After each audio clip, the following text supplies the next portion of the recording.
ഓം ശ്രീ മാത്രേ നമ. ഓം ശ്രീ ഗുരുഭ്യോ നമഃ. ലളിതാ സഹസ്രനാമത്തിന്റെ അർത്ഥ വ്യാഖ്യാനങ്ങളിൽ കൂടെ കടന്നു പോയിക്കൊണ്ടിരിക്കുകയാണ് നമ്മൾ. ദേവിയുടെ നിർഗുണ ഉപാസനയാണ് നമ്മൾ അവസാനം കണ്ടു നിർത്തിയത്. ദുർഗ എന്ന് പറയുന്ന ഈ കലിയുഗത്തിൽ ഏറ്റവും പ്രാധാന്യമുള്ള നാമത്തിലാണ് നമ്മൾ നിർത്തിയത്. ദുർഗ. അപ്പോൾ ആ ദുർഗ നാമത്തിന് എന്താണ് അർത്ഥം നമ്മൾ കണ്ടു. കാരണം ഏറ്റവും ശക്തമായിട്ടുള്ള ദുർഗ എന്ന് പറയുന്ന ഒരു നാമം തന്നെ ഒരു മന്ത്രമാണെന്ന് കണ്ടു. ദുർഗ, ആ ഒരു ദുർഗമാസുരനെ വധിച്ച ദേവി, അവിടെയാണ് ഈ ദുർഗയ്ക്ക് ഇത്രയും പ്രാധാന്യം. ദുർഗമാസുരൻ നമ്മുടെ ഉള്ളിൽ തന്നെയാണ്. നമ്മുടെ ഈഗോ ഭണ്ഡാസുരനെ പോലെ വേറൊരു അസുരനാണ് ദുർഗമാസുരനും. അതിന്റെ കൂടെ ചേർന്ന് വരുന്ന രണ്ട് നാമങ്ങളും കൂടെ ഉണ്ട്, ദുഃഖഹന്ത്രി, സുഖപ്രദ. അത് കഴിഞ്ഞതിന് ശേഷം നമ്മൾ 193 നാമം മുതലാണ്, ദുഷ്ടദൂര മുതലാണ് നമ്മൾ ദേവിയുടെ സഗുണ ഉപാസന തുടങ്ങുന്നത്. 191 നാമം ദുഃഖഹന്ത്രി. ദുഃഖം പ്ലസ് ഹന്ത്രി. ഹനനം എന്ന് പറഞ്ഞാൽ നശിപ്പിക്കൽ അല്ലെങ്കിൽ വധം. ദുഃഖങ്ങളെ ഹനനം ചെയ്യുന്നവൾ ദുഃഖഹന്ത്രി. അതിന്റെ കൂടെ തന്നെ ചേർന്ന അടുത്ത നാമം സുഖപ്രദ. സുഖം പ്ലസ് പ്രദ, സുഖപ്രദ. അപ്പൊ ദുഃഖങ്ങളെ ഇല്ലാതാക്കുമ്പോൾ നമുക്ക് എന്താ കിട്ടുന്നത്? സുഖം, അല്ലെ? ഈ രണ്ട് നാമങ്ങളും വളരെ ചേർന്നിരിക്കുന്നു. ദുഃഖമില്ലാതായെങ്കിൽ മാത്രമേ നമുക്ക് സുഖമുണ്ടാകുന്നുള്ളൂ. അപ്പോ ദുഃഖങ്ങൾ എന്ന് പറയുന്നത് എന്താണ്, സുഖം എന്ന് പറയുന്നത് എന്താണെന്നും കൂടെ അറിഞ്ഞു വേണം നമുക്ക് പോകാൻ. അപ്പൊ അവിടെ നമ്മുടെ നിർഗുണ ഉപാസന കഴിയുകയാണ്, അല്ലെ? ദുഃഖത്തെ നശിപ്പിക്കുന്നത്, ഇവിടെ ഭക്തന്മാരുടെ സംസാര ദുഃഖത്തെ നശിപ്പിക്കുന്നവൾ എന്നർത്ഥം എടുക്കണം. കാരണം ജനന മരണ രൂപമായിരിക്കുന്ന ജീവിതചക്രം തന്നെ ആണ് നമുക്ക് ദുഃഖം ഉണ്ടാക്കുന്നതെന്ന് മനസ്സിലാക്കിക്കൊള്ളണം. ഓരോ ജീവനും ഓരോ ജീവിതത്തിലും ജീവിക്ക് വിവിധ കാരണങ്ങൾ കൊണ്ടുണ്ടാകുന്ന ദുഃഖങ്ങൾ വേറെ ജീവിതത്തിൽ ഉണ്ടാകുന്ന ദുഃഖങ്ങൾ ഒഴിവാക്കുന്നതും ജനന മരണ രൂപമായിരിക്കുന്ന സംസാര ദുഃഖത്തിൽ നിന്ന് മുക്തി നേടുന്നതിനും ദേവിയെ ഭജിച്ചാൽ മാത്രം മതി എന്നാണ് സൂചന. അപ്പൊ സുഖപ്രദ എന്ന് പറഞ്ഞാൽ എന്താ? സുഖത്തെ പ്രദാനം ചെയ്യുന്നവൾ. അപ്പൊ ഇത് നമ്മൾ നോക്കുമ്പോൾ സംസാര ചക്രത്തെ ഇല്ലാതാക്കി കഴിഞ്ഞാൽ നമുക്ക് എന്താ പറയുന്നത്? സുഖത്തെ നമുക്ക് എങ്ങനെയാ തരുന്നത്? ഐഹികവും ആ ഒരു ആമുഷ്കികവുമായിരിക്കുന്ന കൈവല്യ രൂപമായിട്ടുള്ള സുഖത്തെ പ്രദാനം ചെയ്യുന്നവൾ. ഇപ്പൊ ഇന്ദ്രിയ ചോദനകൾക്ക് താൽക്കാലികമായിട്ട് തൃപ്തി നൽകുന്ന അനുഭൂതികളെ കുറിക്കാനും ആഗ്രഹം സാധിക്കുന്നത് കൊണ്ട് തന്നെയുള്ള ആനന്ദത്തെ കുറിക്കാനുമാണ് സുഖം എന്ന പദം സാധാരണയായിട്ട് നമ്മൾ ഉപയോഗിക്കുന്നത്. ഇപ്പൊ ആ ഒരു നിർവിഷയകരമായിരിക്കുന്ന ആനന്ദം സാധാരണ മനുഷ്യർക്ക് സങ്കല്പിക്കാൻ പോലും എളുപ്പമല്ല. ഇപ്പൊ ബ്രഹ്മാനന്ദമെന്നും ചിദാനന്ദമെന്നും കൈവല്യമെന്നും വിവക്ഷിക്കുന്ന ആ പരമാനന്ദവും ഭൗതിക ജീവിതത്തിലെ ധനം, യശസ്, ആരോഗ്യം, കുടുംബ ബന്ധങ്ങൾ, ജ്ഞാനം തുടങ്ങിയവ കൊണ്ടുണ്ടാകുന്ന ആനന്ദവും ദേവി തന്റെ ഭക്തർക്ക് നൽകുന്നുവെന്ന് നമ്മള് ദേവി ഉപാസന കൊണ്ട് നമുക്ക് എന്താ ഭോഗവും മുക്തിയും കിട്ടുന്നതാണ്, അല്ലെ? അങ്ങനെ നൽകുന്നവൾ സുഖപ്രദ. സുഖ ശബ്ദത്തിന് സ്വർഗം എന്ന അർത്ഥമുണ്ട്. ഇപ്പൊ ശരീരം ഉപേക്ഷിച്ചു കഴിഞ്ഞ് സ്വർഗപ്രാപ്തി നൽകുന്നവൾ എന്ന ഈ ഒരു അർത്ഥം കൂടെ നമുക്ക് ഈ പക്ഷത്തിൽ എടുക്കാം. ഇപ്പൊ സുഖത്തിന് ജലം എന്ന അർത്ഥമുണ്ട്. ഇപ്പൊ ജീവികൾക്ക് ജീവനമായിരിക്കുന്ന ജലം നൽകുന്നവൾ സുഖപ്രദ. ഇങ്ങനെ പല നാമങ്ങളും നമുക്ക് പല അർത്ഥങ്ങളും നമുക്ക് അതിന്റെ കോണ്ടെക്സ്റ്റ് അനുസരിച്ച് എടുക്കാം. ഇപ്പൊ ദുർഗയായിരിക്കുന്ന ദേവി ദുഃഖഹന്ത്രിയാണെന്ന് നമ്മൾ കണ്ടു. ദുഃഖം എന്നാൽ ഒരു വ്യക്തിയുടെ മനോനിലയെ ആശ്രയിച്ചാണ് ഇരിക്കുന്നത്. ഒരാളുടെ ദുഃഖം മറ്റൊരാൾക്ക് ദുഃഖ ഹേതു ആകണമെന്നില്ല. മാത്രമല്ല ദുഃഖത്തിനുള്ള കാരണങ്ങൾ നമ്മുടെ പരിധിയിലുള്ളതുമല്ല. അപ്പൊ നമ്മൾ അതുകൊണ്ടാണ് ആദിദൈവികം, ആദിഭൗതികം, ആധ്യാത്മികം എന്ന് മൂന്നായിട്ട് ദുഃഖങ്ങളെ തിരിച്ചിരിക്കുന്നത്. നമ്മൾ 3 ശാന്തി, അല്ലെ? ഏത് മന്ത്രജപത്തിന് ശേഷവും നമ്മൾ 3 ശാന്തി, ഓം ശാന്തി ശാന്തി ശാന്തി എന്ന് പറയുന്നത് ഈ 3 ദുഃഖങ്ങളെ ഇല്ലാതാക്കാനാണ്. അവിടെ വിധിയിൽ അഭയം പ്രാപിക്കുന്നുണ്ട് നമ്മൾ. അപ്പൊ ഇതിനെ നമ്മൾ ഈശ്വരാനുഗ്രഹം കൊണ്ട് മാത്രം, ആ ഇച്ഛാശക്തി കൊണ്ടുകൂടി മറികടക്കാവുന്നതാണ്, അല്ലെ? കാരണം ജീവിതത്തിൽ ഒരുപാട് ദുഃഖങ്ങൾ അനുഭവിച്ച ഒരു രാജാവിനെ കുറിച്ച് പുരാണങ്ങളിൽ പരാമർശമുണ്ട്. ആ രാജാവിന്റെ പേരാണ് ഹരിശ്ചന്ദ്ര മഹാരാജാവ്. എല്ലാ രാജ്യവും പദവിയും ഒക്കെ നഷ്ടപ്പെട്ടിട്ടും ധർമ്മം കൈവിടാത്തത് കൊണ്ട് ഇദ്ദേഹത്തിന് ഇത്രയും പ്രസിദ്ധി കൈവന്നു. ഏത് യുഗത്തിലും ഹരിശ്ചന്ദ്ര മഹാരാജാവ് എന്ന് പറഞ്ഞാൽ സത്യത്തിന്റെ പ്രതീകമായിട്ട് കാണുന്ന ആളാണ്, അല്ലെ? അതുകൊണ്ടാണ് അദ്ദേഹത്തിന് ഇത്രയും പ്രസിദ്ധി കൈവന്നത്. നമ്മുടെ ഇച്ഛാശക്തിയും സങ്കല്പവും എല്ലാം തന്നെ ജ്വലിക്കുവാനും ധർമ്മത്തിൽ സഞ്ചരിക്കുവാനുമുള്ളതാണ് ഇത്തരം കഥകള്. നമുക്ക് നാമേ പണിവത് നാഗം നരകവും അതുപോലെ, അല്ലെ? തന്റെ കർമ്മഫലമായിട്ടുണ്ടാകുന്ന ദുഃഖങ്ങള് അവനവൻ തന്നെ വിചാരിച്ചാലേ മാറ്റാൻ സാധിക്കുകയുള്ളൂ. അത്തരം ദുഷ്പ്രവർത്തികളിൽ നിന്ന് ഒഴിഞ്ഞു നിൽക്കണമെന്ന് കൂടിയാണ് ഈ നാമം നമുക്ക് പറഞ്ഞു തരുന്നത്. ഇപ്പൊ ദുഃഖത്തെ ഉണ്ടാക്കാൻ പോലും സമ്മതിക്കാതെ എല്ലാറ്റിനെയും ഹനിക്കുന്ന ഹന്ത്രിയുടെ നിലനിൽപ്പ്. ഇപ്പൊ ദുഃഖങ്ങളോട് ദുഃഖങ്ങളെ ഹനിക്കുന്ന ആ ഒരു ദേവി അല്ലെ. ഇപ്പൊ ദുഃഖങ്ങളോട് പൊരുതി നിൽക്കണമെങ്കിൽ എന്ത് വേണം? മനസ്സിന് വളരെയധികം ശക്തി ഉണ്ടാകണം, മനസ്സിനെ നിയന്ത്രിക്കണം അല്ലെ, ആ ദേവി തന്നെ നിർത്തണം. ഭഗവത്ഗീതയും പറയുന്ന എന്താണ്? നിയന്ത്രിതമായ മനസ്സിൽ ആത്മാവ് കൊണ്ട് ആത്മാവിനെ ദർശിച്ച് ആ ഒരു സന്തോഷം നിലനിർത്തണം എന്നാണ്. ബുദ്ധി കൊണ്ടും ഇന്ദ്രിയങ്ങൾ കൊണ്ടും അറിയാൻ പറ്റാത്ത ആനന്ദ അവസ്ഥയാണിത്. ഏത് സാഹചര്യത്തിലും സത്യവും അക്ഷോഭ്യമായ ഒരു മനസ്സും ഒരു വ്യക്തിക്ക് ഉണ്ടെങ്കിൽ ഈ പ്രപഞ്ചത്തിലെ ദുഃഖസ്പർശം ഉണ്ടാകുന്നില്ല. ഭക്തരുടെ ദുഃഖങ്ങളെ ഹനിക്കുന്നവളാണ് ജഗദംബികയായിരിക്കുന്ന ദുർഗ അല്ലെ. ആ ദേവിയിലുള്ള അചഞ്ചലമായ വിശ്വാസമാണ് ദുഃഖത്തെ ഹനിക്കുന്നത്. പ്രതിസന്ധി ഘട്ടങ്ങൾ തന്റെ അവസരമായി എടുത്ത് ഏത് സങ്കടത്തിലും സന്തോഷത്തിലും ഈ നിമിഷം കടന്നു പോകുമെന്ന് അറിഞ്ഞ്, ഓരോ നിമിഷങ്ങളും മേഘങ്ങളെ പോലെയാണ് അല്ലെ, അത് ഒരുപാട് നേരം തങ്ങി നിൽക്കില്ല, നിമിഷം കൊണ്ട് അത് കടന്നു പോകും. അപ്പൊ അത് കടന്നു പോകുന്നത് വരെ, അത് കടന്നു പോകാൻ, അത് തുഴഞ്ഞു നീങ്ങുന്നത് വരെ നമ്മൾ ദേവിയിൽ ഉറച്ചു നിന്നോണം. വളരെ വളരെ ആർക്കും അറിയാത്തതായിട്ട് ഒരു സങ്കടാഷ്ടകമുണ്ട്. ദേവിയുടെ 8 നാമങ്ങൾ ഇത് ആര് പഠിപ്പിക്കുന്നു അവർക്ക് സങ്കടങ്ങളെ ഉന്മൂലനം ചെയ്യാൻ സാധിക്കുമെന്ന് പറയാറുണ്ട്. ഇത് ചൊല്ലുന്നവരോ അവരെ സങ്കടങ്ങൾ തീണ്ടില്ല. സങ്കടങ്ങൾ ആ ഒരു എന്താ പറയാ തീരാൻ വെറുതെ ചൊല്ലിയാൽ പോരാ, അതിന്റെ അർത്ഥം കൂടി അറിയണമെന്ന് പറയാറുണ്ട്. ഇതിനെയാണ് സങ്കട അഷ്ടകം എന്ന് പറയുന്നത്. ദേവിയുടെ 8 നാമങ്ങൾ. ഓം ഹ്രീം സങ്കടായൈ നമ, ഓം ഹ്രീം വിജയായൈ നമ, ഓം ഹ്രീം കാമദായൈ നമ, ഓം ഹ്രീം ദുഃഖഹാരിണ്യേ നമ, ഓം ഹ്രീം ശർവാണ്യേ നമഃ, ഓം ഹ്രീം കാർത്യായന്യേ നമഃ, ഓം ഹ്രീം ഭീമനയനായൈ നമ, ഓം ഹ്രീം സർവരോഗ ഹരായൈ നമ. സങ്കടാഷ്ടകം ഇതം പുണ്യം സത്യാശ്രദ്ധ സമന്വിതം യത് പഠേത്യാപി നരോ മുച്യേത് സങ്കടാത് എന്നാണ് ഇതിന്റെ അർത്ഥം. കാരണം ഈ 8 നാമങ്ങൾ പറയുന്നവർക്ക് ഒരിക്കലും ദുഃഖങ്ങൾ ഉണ്ടാകുന്നില്ല. അപ്പൊ സങ്കടത്തെ ഞാൻ ആദ്യമായിട്ട് എന്താ ചെയ്യുന്നത്? സങ്കടത്തെ നമിക്കുക ചെയ്യുക അല്ലെ. പിന്നെയാണ് അതിൽ നിന്ന് വിജയിക്കാൻ ശ്രമിക്കുന്നത്. പിന്നെ ഇച്ഛയെ നമസ്കരിച്ച് മംഗളത്തെ ആഗ്രഹിച്ച് ആ ഒരു ശുദ്ധതയെ നമസ്കരിക്കുന്നു. നമ്മുടെ കാഴ്ചപ്പാടുകളെ മാറ്റി മനസ്സിന്റെ രോഗങ്ങളെ അകറ്റി ദേവിയോട് അപേക്ഷിക്കുന്നു. ഏത് ദുഃഖവും വന്നുകൊണ്ടേയിരിക്കും അല്ലെ. അപ്പോൾ ഈ സംസാര ദുഃഖത്തെ തന്നെയാണ് ഉന്മൂലനം ചെയ്യേണ്ടത്. അപ്പൊ നമ്മളെ വരിഞ്ഞു മുറുക്കുന്ന ആ ഒരു സംസാര ബന്ധങ്ങളെയാണ് ഇല്ലാതാക്കേണ്ടത്.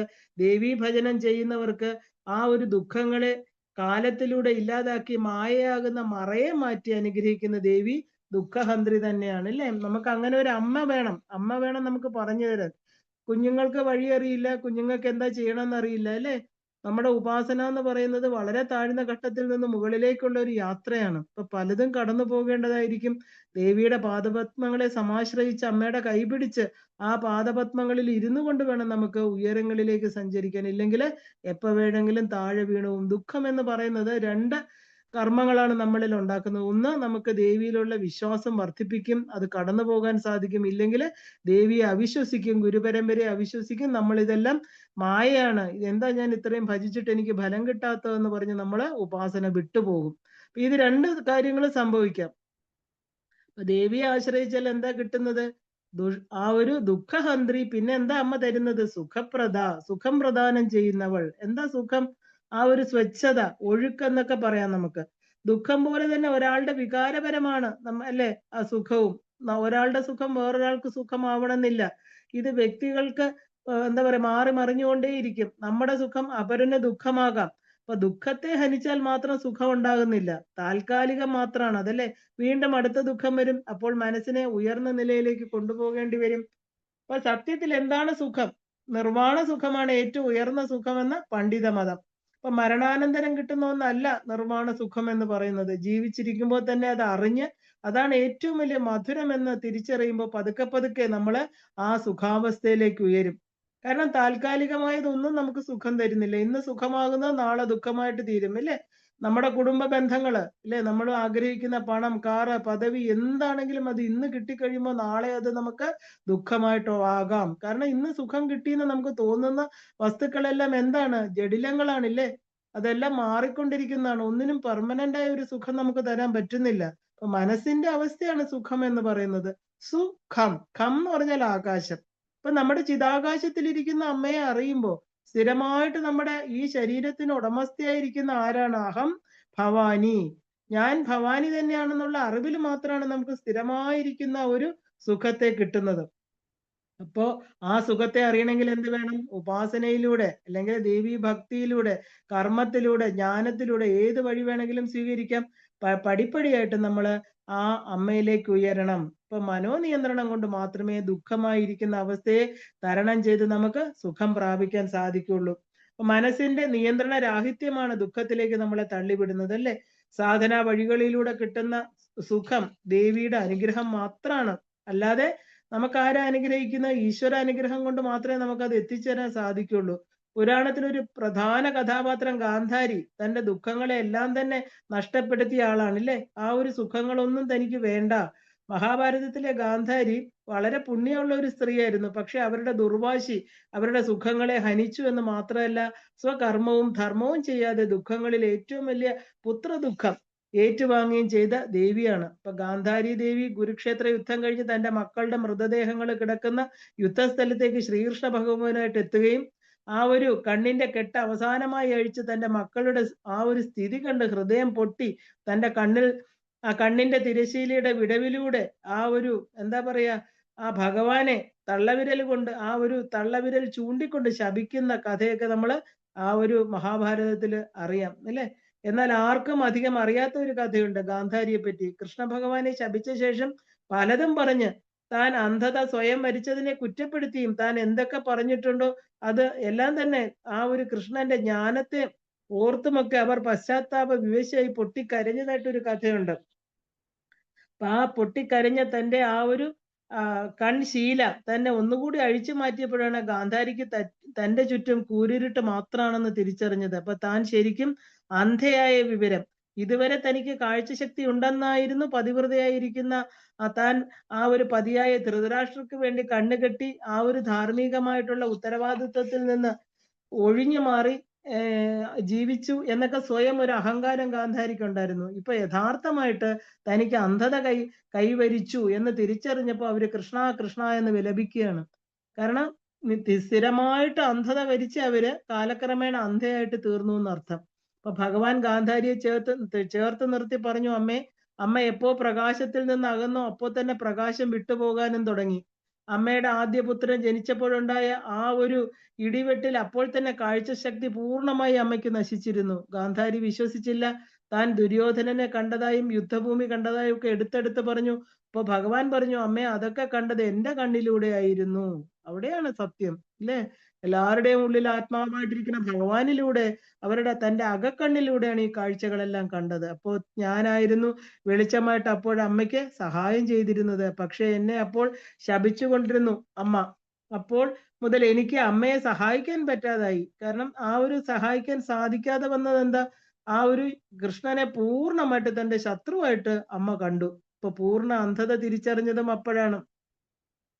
അപ്പൊ ഗാന്ധാരിക്ക് പിന്നെ ഒന്നും പറയാനില്ലായിരുന്നു. കരഞ്ഞു കരഞ്ഞ് ശുദ്ധമാകുന്നത് വരെ ആ ഭഗവാൻ കാത്തിരുന്നു. അവരുടെ കണ്ണുനീർ ഭൂമിയിൽ വീഴാതെ ഭഗവാൻ കൈ കുമ്പിളിലെടുത്ത് ബാഷ്പമാക്കി മാറ്റി.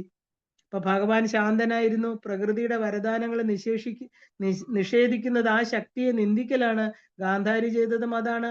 നമുക്ക് കിട്ടിയ മഹാഭാഗ്യങ്ങളെ തിരിച്ചറിഞ്ഞ് നിഷേധിക്കാതെ നന്ദിയുള്ളവരായിരിക്കുക. ഏറ്റവും വലിയൊരു നാമം എന്താ? ഗ്രാറ്റിറ്റ്യൂഡ്, അല്ലെ? നന്ദി. അമ്മ തന്നത് ഈ പ്രകൃതി നമുക്ക് തന്ന പഞ്ചഭൂത നിർമ്മിതമായ ഈ ശരീരം, അതിന് പഞ്ചഭൂതങ്ങള് നിർമ്മിച്ച ഈ ശരീരത്തിലെ മനസ്സ് ബുദ്ധി ചിത്തം അഹങ്കാരമായിട്ട് നമ്മുടെ ആത്മാവായിട്ട് ആ ഈശ്വരശക്തി കുടികൊള്ളുന്നു എന്ന സത്യം തിരിച്ചറിയാതെ എല്ലാത്തിനോടും മുഖം തിരിച്ച് നമ്മൾ നന്ദികെട്ട മനുഷ്യരെ പോലെ, അല്ലെ?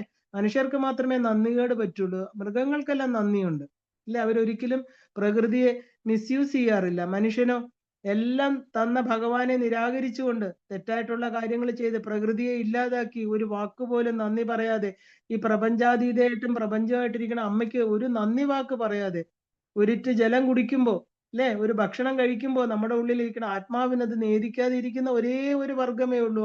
ആ വർഗത്തിന്റെ പേരാണ് മനുഷ്യൻ. അപ്പൊ പിന്നെ എന്താ പറയാ, മഹാഭാഗ്യങ്ങൾ തന്നതൊന്നും നമ്മൾ തിരിച്ചറിയാതിരുന്ന അങ്ങനെയുള്ളവർക്കെല്ലാം ദുഃഖമായിരിക്കും സ്ഥിതി, ഇല്ലേ? അപ്പോ ആ ഒരു എന്താ പറയാ, അത് അങ്ങനെ സ്വീകരിക്കാതിരിക്കുന്ന മനുഷ്യർക്ക് അത് എന്താ പറയാ, ഒരു അശനിപാതമായിട്ട് അത് തിരിച്ച് ഒരു ശാപമായിട്ട് നമ്മളിൽ തന്നെ പതിക്കും. ജ്യോതിഷത്തില് 4-ാം ഭാവം എന്നുള്ളത് സുഖത്തെയാണ് കാണിക്കുന്നത്, അല്ലെ? കുടുംബപരമായിട്ട് അത് ബന്ധപ്പെട്ട് കിടക്കുക.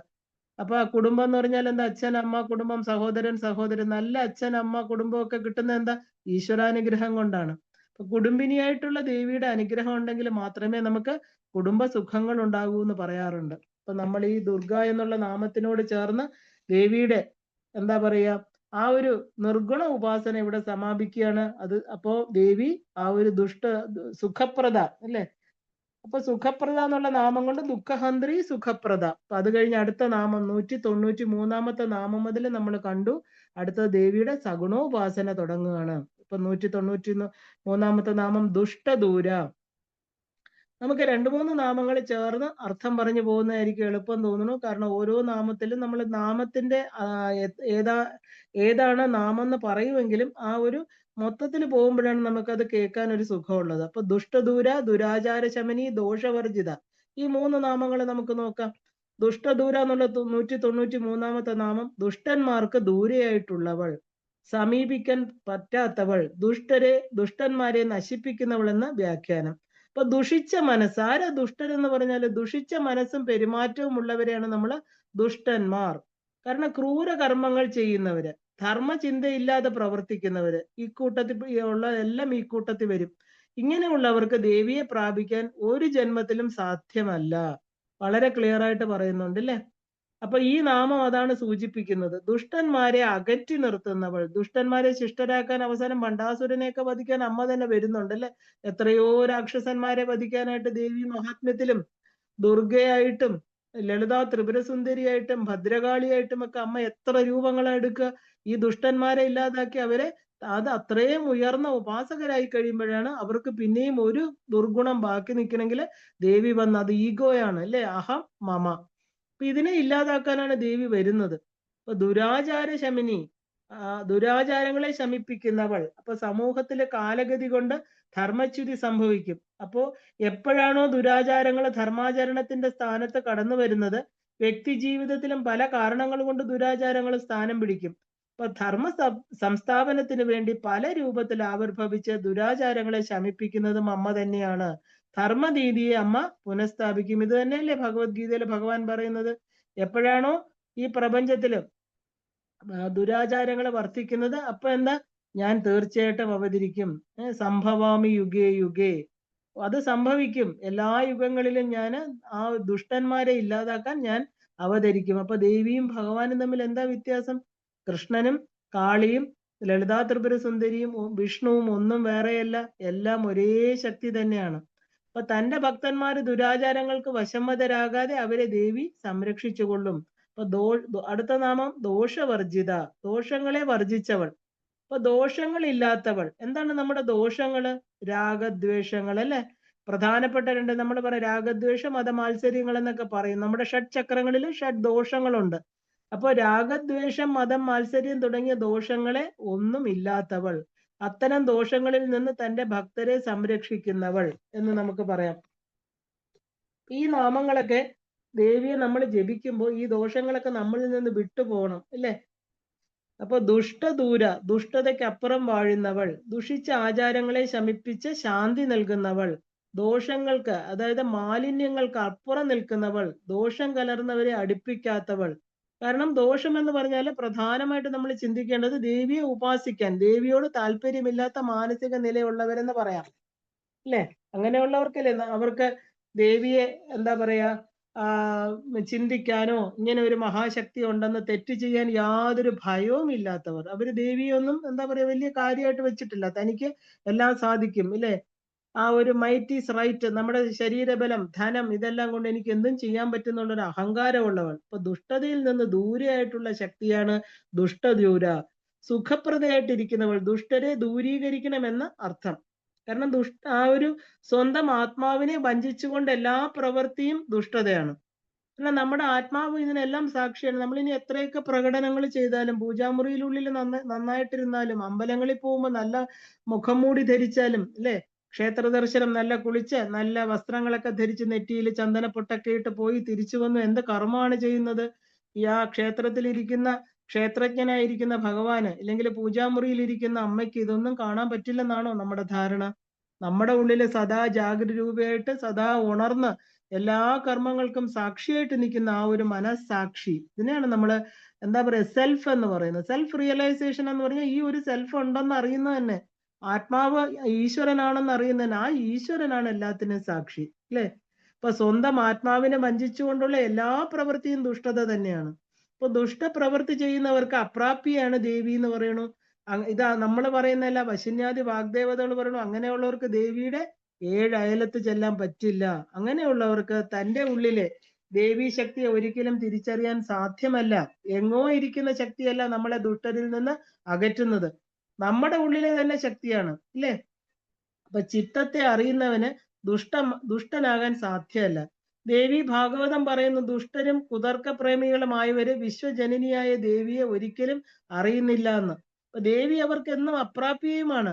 അപ്പൊ ശരീരവും മനസ്സുമുള്ള ഉള്ള പല അസുര ശക്തികളോടും ദേവി യുദ്ധം ചെയ്തിരിക്കുന്നുണ്ട്. നമുക്ക് ദേവി ഭാഗവതത്തിലൊക്കെ പറയുന്നുണ്ട്.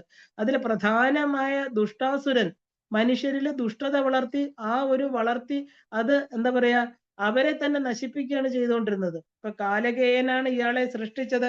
ഇപ്പൊ ദുഷ്ടാസുരന്റെ പ്രഭാവം കൊണ്ട് ആളുകളിൽ ദുഷ്ടത വർദ്ധിച്ചു. കാലകേയ വധത്തിന് വരുന്ന ദേവി സ്വരൂപം കാത്യായനി ദേവിയാണ്. അപ്പൊ ദേവി കാലകേയനെ വധിച്ചപ്പോ ആ സ്വത്വം തന്നെ ദുഷ്ടമായി ആ ഒരു ഉണ്ടാക്കിയ കാലകേയനെ ശപിച്ച് ദുഷ്ടാസുരൻ ദേവിയെ ശരണാഗതി ചെയ്തു. അപ്പൊ തന്റെ സൃഷ്ടാവിന്റെ കുറ്റത്തിന് കരുണാമയിയായിരിക്കുന്ന ദേവി എന്താ പറയുന്നത്, ഇയാളെ മനുഷ്യർ ഒഴിച്ചുള്ള മറ്റുള്ളവരിൽ വസിക്കാൻ അനുവാദം കൊടുത്തു. അങ്ങനെ മൃഗങ്ങൾക്കെല്ലാം ആ ഒരു എന്താ പറയുക ദയ എന്നുള്ള വികാരം ഇല്ലാതായി, മനുഷ്യൻ ദയാലുവായി മാറുകയും ചെയ്തു. ഈ കലിയുഗത്തിലെ മനുഷ്യരുടെ അവസ്ഥ സ്വയം ചിന്തിച്ച് തീരുമാനിക്കേണ്ടതാണ്, ഇല്ലേ? മൃഗങ്ങൾക്കാണ് ദയയില്ലാത്തതെന്ന് നമ്മൾ പറയാറുണ്ട്. പക്ഷെ മൃഗങ്ങൾക്ക് അതൊന്നും അറിയില്ലാത്തതുകൊണ്ടാണ്, ഇല്ലേ? മൃഗങ്ങൾക്ക് ദയുണ്ട്, അവരുടെ കുഞ്ഞുങ്ങളോട് അവർ കാണിക്കുന്ന സ്നേഹം നമുക്കറിയാം. അപ്പോ മനുഷ്യർക്കാണ് ഇന്ന് ഏറ്റവും കൂടുതൽ ദയയില്ലാതായിരിക്കുന്നത്. ഈ സ്വഭാവത്തിന് ഉടമ ശരിക്കും മനുഷ്യൻ തന്നെയാണ്. അപ്പൊ ആ ഒരു ദുഷ്ടതയുടെ ആ ഒരു എന്താ പറയാ ആ വിപരീത പദമാണ് ദയ എന്ന് പറയുന്നത്. ദേവി ഭക്തരൊരിക്കലും ദുഷ്ടരാവാൻ പാടില്ല, ദയുള്ളവരായിരിക്കണം. കരുണാമൃത സാഗരയായ ദേവിയാണ് പൂജിക്കുന്നത്, ഇല്ലേ? അപ്പൊ ദേവി ദുരാചാരങ്ങളെ ശമിപ്പിക്കുന്ന ശക്തി കൂടെയാണ്. ശമിനി എന്നാൽ രാത്രി എന്നൊരർത്ഥമുണ്ട്.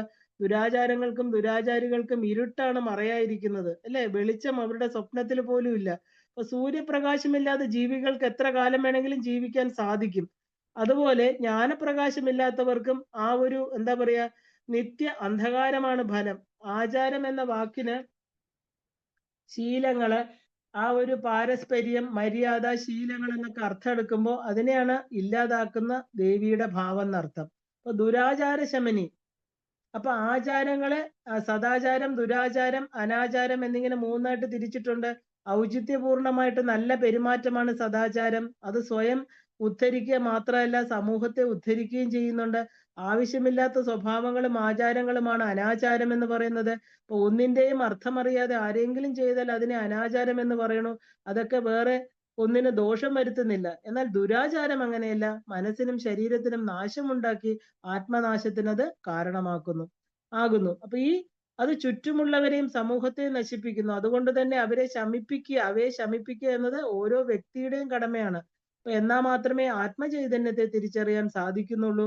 അപ്പൊ ഏത് അനാചാരം തനിക്കും സമൂഹത്തിനും അപകടം വരുത്തുന്നതാണെന്ന് കണ്ടാൽ അതിന്ന് മാറിക്കോണം. സതി എന്ന ക്രൂരമായ ദുരാചാരത്തെ ശമിപ്പിച്ച രാജാറാം മോഹൻ റായ് ദുരാചാര ശമനൻ എന്ന ആ ഒരു ചരിത്രം പ്രകീർത്തിക്കുന്നുണ്ട്, അല്ലെ? അപ്പൊ ഭക്തരുടെ ദുരാചാരങ്ങളെ ഇല്ലാതാക്കുന്നത് ദേവി എന്ന ശക്തിയെ തിരിച്ചറിയുമ്പോഴാണ്. അപ്പൊ സത്യസന്ധനായിരിക്കുന്ന ഒരു സാധകൻ പരബ്രഹ്മ തത്വത്തെ അറിയുന്നതിലൂടെ ദുരാചാരങ്ങളിൽ നിന്ന് മുക്തനാകുന്നു. ദുരാചാരികളിൽ ആ ഒരു ദൈവാനുഭവം കുറഞ്ഞു വന്ന് ക്രമേണ അവരിൽ നിന്നെല്ലാം അപ്രത്യക്ഷമാവുകയും ചെയ്യുന്നു. അടുത്ത നാമം എന്താണ്? ദോഷവർജിത.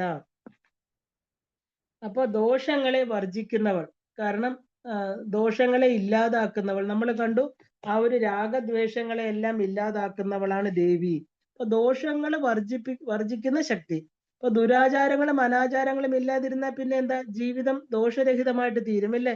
ഗ്രഹദോഷം, സർപ്പദോഷം, ദൃഷ്ടിദോഷം തുടങ്ങി ദൃഷ്ടിഗോചരമല്ലാത്ത അനേക ദോഷങ്ങൾ നമുക്കറിയാം. ഇവ ഉണ്ടെന്നോ ഇല്ലെന്നോ അല്ല, അങ്ങനെ ഉള്ളതിൽ മനസ്സ് ഉഴലുന്നില്ല എന്നർത്ഥം. അപ്പൊ ദേവിയുടെ അനുഗ്രഹം ഉണ്ടെങ്കിൽ കർമ്മദോഷം ഇല്ലെങ്കിൽ പ്രകൃതി ദോഷം, ധർമ്മദോഷം തുടങ്ങിയവയൊന്നും നമുക്ക് എന്താ പറയാ നമ്മളെ ബാധിക്കില്ല. അപ്പൊ ദേവീ ഭക്തി എല്ലാ ദോഷങ്ങളിൽ നിന്നും അവനെ രക്ഷിക്കുന്നു.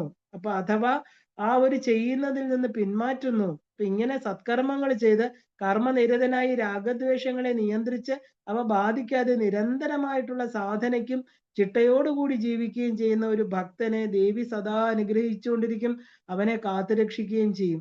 ഒരു ഭക്തന്റെ ഉള്ളിലെ ദേവീ ഭാവം എല്ലാറ്റിനെയും സമർത്ഥമായിട്ട് ഒഴിപ്പിക്കുന്നു എന്നർത്ഥം. ഈ ഒരു ദോഷം മാത്രം മനുഷ്യന്റെ ഇച്ഛാശക്തി പരിധി, ജന്മദോഷം എന്ന് പറയുന്ന ദോഷം ഇല്ലേ, അത് മാത്രം നമ്മുടെ പരിധിയിലുള്ളതല്ല. കാരണം ശാരീരികമായിട്ട് ആ ഒരു മാനസിക വൈകല്യങ്ങളെല്ലാം തന്നെ ഇച്ഛിച്ച ഒരു ജീവിതത്തിന് തടസ്സമാകാം. ആ ഒരു കിട്ടിയതിൽ തൃപ്തമായി നിസ്വാർത്ഥ സേവനത്തിലൂടെ ദോഷങ്ങളെ നമുക്ക് മറികടക്കാൻ സാധിക്കും. ജീവൻ ഒരു ശരീരത്തിൽ പ്രവേശിക്കുമ്പോൾ പഞ്ചഭൂതങ്ങളായിരിക്കുന്ന ജലം, അഗ്നി, വായു തുടങ്ങിയവരുടെ ദോഷങ്ങളായിരിക്കുന്ന വാതം, പിത്തം, കഫം എല്ലാം വന്നു ചേരും. അപ്പൊ പ്രകൃതി എന്ന് പറഞ്ഞാൽ എന്താ? പ്രകൃതം ഇല്ലേ? ആ ഒരു ഇവയില് ആ ഒരു പ്രകൃതം ഇതിൽ വരുന്ന അസന്തുലിതാവസ്ഥ കൊണ്ടാണ് ഈ ദോഷങ്ങളിൽ ഏതെങ്കിലുമൊക്കെ ഇതിന്റെയൊക്കെ ആധിപത്യം സ്ഥാപിച്ച് ശരീരം ദോഷപ്രകൃതിയായിട്ട് മാറുന്നത്. അപ്പോ അനാദിയായിരിക്കുന്ന ദേവീ ചൈതന്യം നമ്മുടെ ശരീരത്തിലാണെന്ന് തിരിച്ചറിഞ്ഞ് അതിന് യാതൊരു ദോഷങ്ങളുമില്ല എന്ന അറിവ് തന്നെ മനുഷ്യന്റെ ശരീരത്തെ ശുദ്ധമാക്കും. നമ്മൾ ദേവി നമ്മുടെ ഉള്ളിലാണ് ഇരിക്കണം എന്ന് പറഞ്ഞാൽ പിന്നെ എന്താണ് അവിടെ അശുദ്ധി? നമുക്ക് അശുദ്ധി എന്ന് പറയും, പ്രകൃതിയിൽ എല്ലാം അമ്മയാണെങ്കിൽ ഇവിടെ ശുദ്ധാശുദ്ധങ്ങൾ എന്താണ് അതിന്റെ പ്രസക്തി നമുക്ക് ചിന്തിക്കാം അല്ലെ? അപ്പൊ മനസ്സ് ശുദ്ധമായി കഴിഞ്ഞാൽ ശരീരം ഓട്ടോമാറ്റിക്കലി ശുദ്ധമാകുന്ന അർത്ഥം. അപ്പൊ ദേവി ആ ഒരു ശൂന്യതയെ വർജിച്ചവളാണ്. ഗ്രഹ നക്ഷത്രങ്ങൾ ഉപഗ്രഹങ്ങൾ കൊണ്ട് നിറഞ്ഞ ഈ പ്രകൃതിയിൽ ഒരിക്കലും ശൂന്യമല്ല. ഇരുട്ടിനെ, അജ്ഞാനത്തെ അറിയാത്ത ദേവി സദാ ജ്ഞാനപ്രകാശം പൊഴിച്ചുകൊണ്ടിരിക്കുന്നു. അമ്മ ഗണേശ ഗ്രഹ നക്ഷത്ര രാശി തിഥി സ്വരൂപിണിയാണ്. അമ്മയല്ലാതെ ഇവിടെ ഒന്നുമില്ല.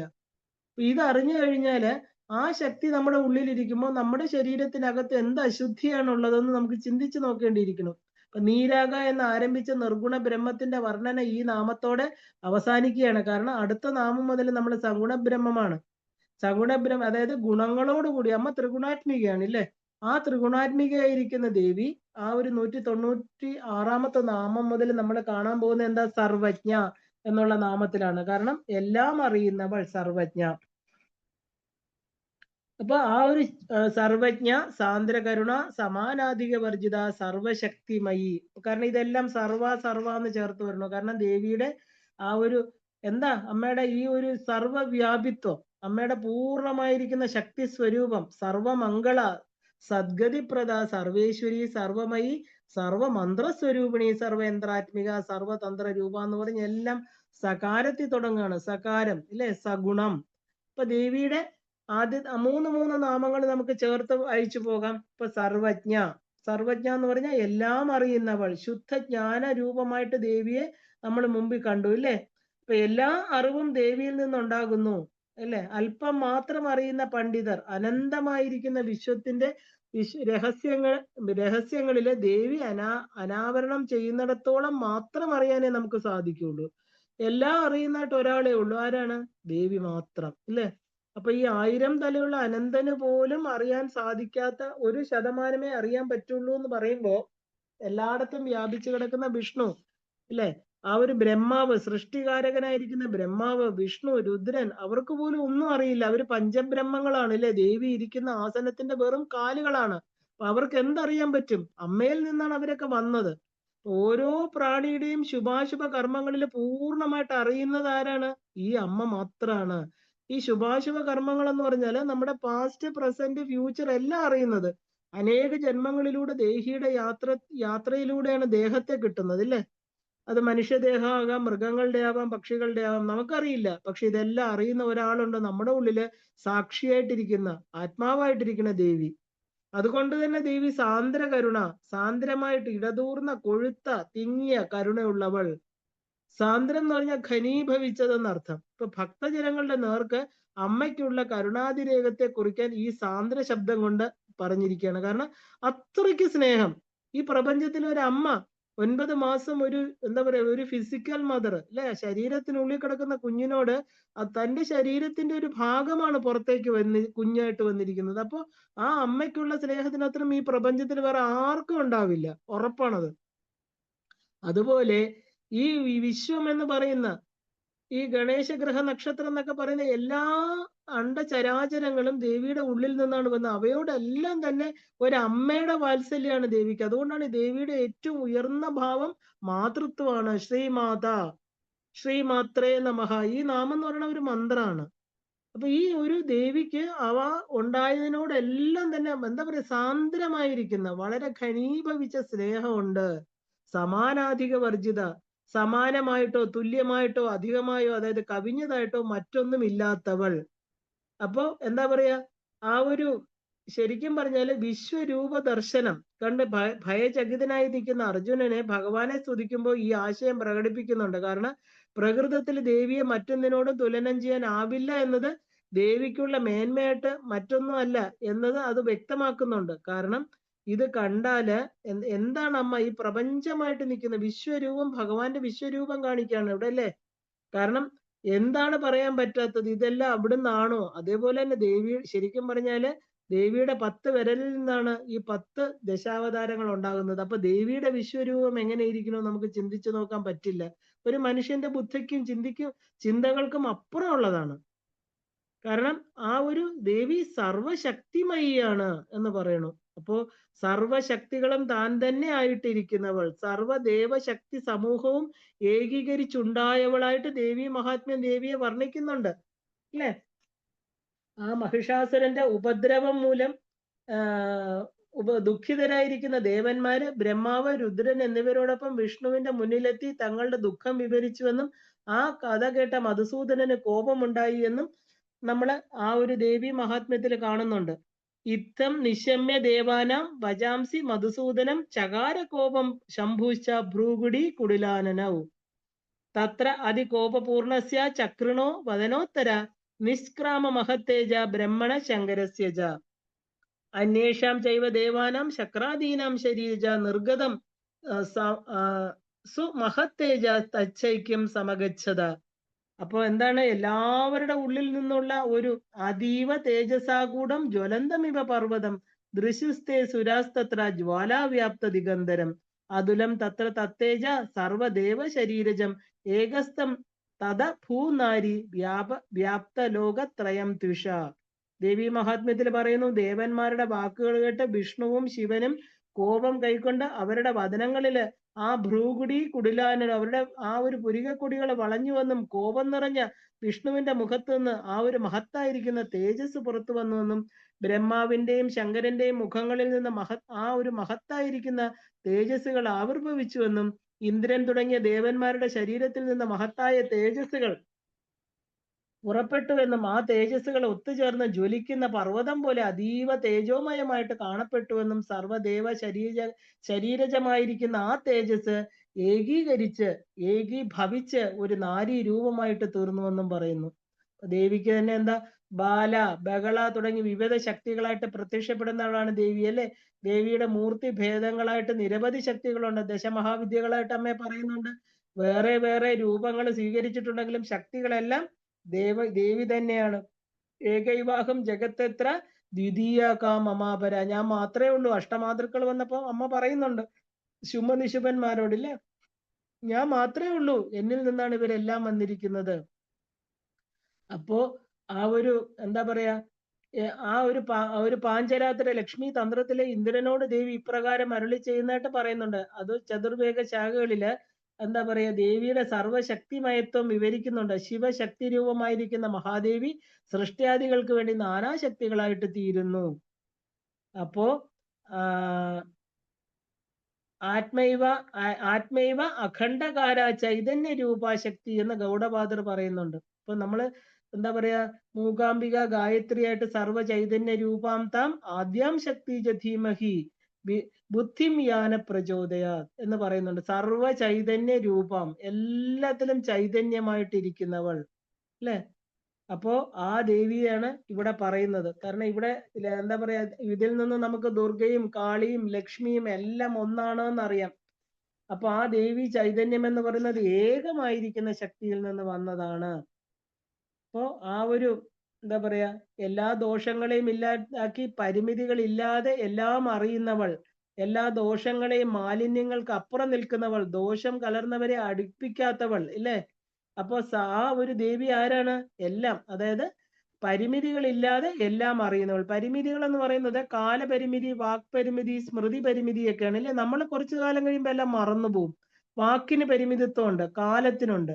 അപ്പൊ ഇതിനെല്ലാം കടന്നു നിൽക്കുന്നവൾ സാന്ദ്ര കരുണ. സാന്ദ്രം എന്ന് പറഞ്ഞത് യാതൊരു പഴുതുമില്ലാതെ കൂടിച്ചേർന്ന് ഘനീഭൂതമായിട്ടുള്ള പഴുതില്ലാത്ത കാരുണ്യത്തോട് കൂടിയവൾ സർവ ആ ഒരു ദേവി എന്താ? സാന്ദ്ര കരുണ, സമാനാധിക വർജിത. സമാന, തനിക്ക് തുല്യമായിട്ട് അധികം തന്നെ, അധികം തന്നെക്കാൾ കൂടിയ, സമാനം അധികം, ഇത് രണ്ടുമില്ലാത്തവൾ, രണ്ടിനും അപ്പുറത്ത് നിൽക്കുന്നവൾ, സർവശക്തിമയി, സർവശക്തിയുമുള്ളവൾ. സ്ഥൂല ശക്തി, സൂക്ഷ്മശക്തി, ജ്ഞാനശക്തി, അജ്ഞാതശക്തി എന്ന് 4 തരം ശക്തികളും ദേവിക്കുണ്ട്. അപ്പൊ ഈ ദേവിയാണ് ഇവിടെ പറയുന്നത് അല്ലേ. അപ്പൊ എല്ലാ ദോഷങ്ങളെയും വർജിക്കുന്ന ശക്തി. ദുരാചാരങ്ങളും അനാചാരങ്ങളും ഇന്നലെ തന്നെ നമുക്കറിയാം, ദോഷങ്ങളെല്ലാം ഇല്ലാതായിട്ടുണ്ട് അല്ലേ. അപ്പോ സർവജ്ഞ, ഇതെല്ലാം ഇല്ലാതായി കഴിഞ്ഞാൽ എന്തായിട്ട് തീരുന്നു? ഗ്രഹ നക്ഷത്രങ്ങൾ ഉപഗ്രഹങ്ങൾ കൊണ്ട് തന്നെ ഈ പ്രകൃതി ഒരിക്കലും ശൂന്യമല്ല എന്ന് നമ്മൾ കണ്ടു ഇല്ലേ. അപ്പൊ ദേവിയുടെ ജ്ഞാനപ്രകാശമാണ് ഇവിടെ എല്ലാം പ്രകാശിപ്പിക്കുന്നത്. ഇപ്പൊ സർവം ജ്ഞാനമയമായിരിക്കുന്ന ശക്തിയാണ് സർവജ്ഞ. അപ്പൊ ജ്ഞാനം എന്നാല് ആ ഒരു പരിചയമുള്ള, ആത്മാവുള്ള, ആ ഒരു അറിവുള്ള, ബുദ്ധിമത്തായിരിക്കുന്ന ഇല്ലേ എന്നൊക്കെ നമുക്ക് പറയാം. കാരണം ബുധഗ്രഹം എന്ന് പറയാറുണ്ട്. ആർക്കാണോ എല്ലാം അറിയുന്നത് ആ ശക്തിയാണ് നമ്മൾ സർവജ്ഞ. അപ്പൊ സകല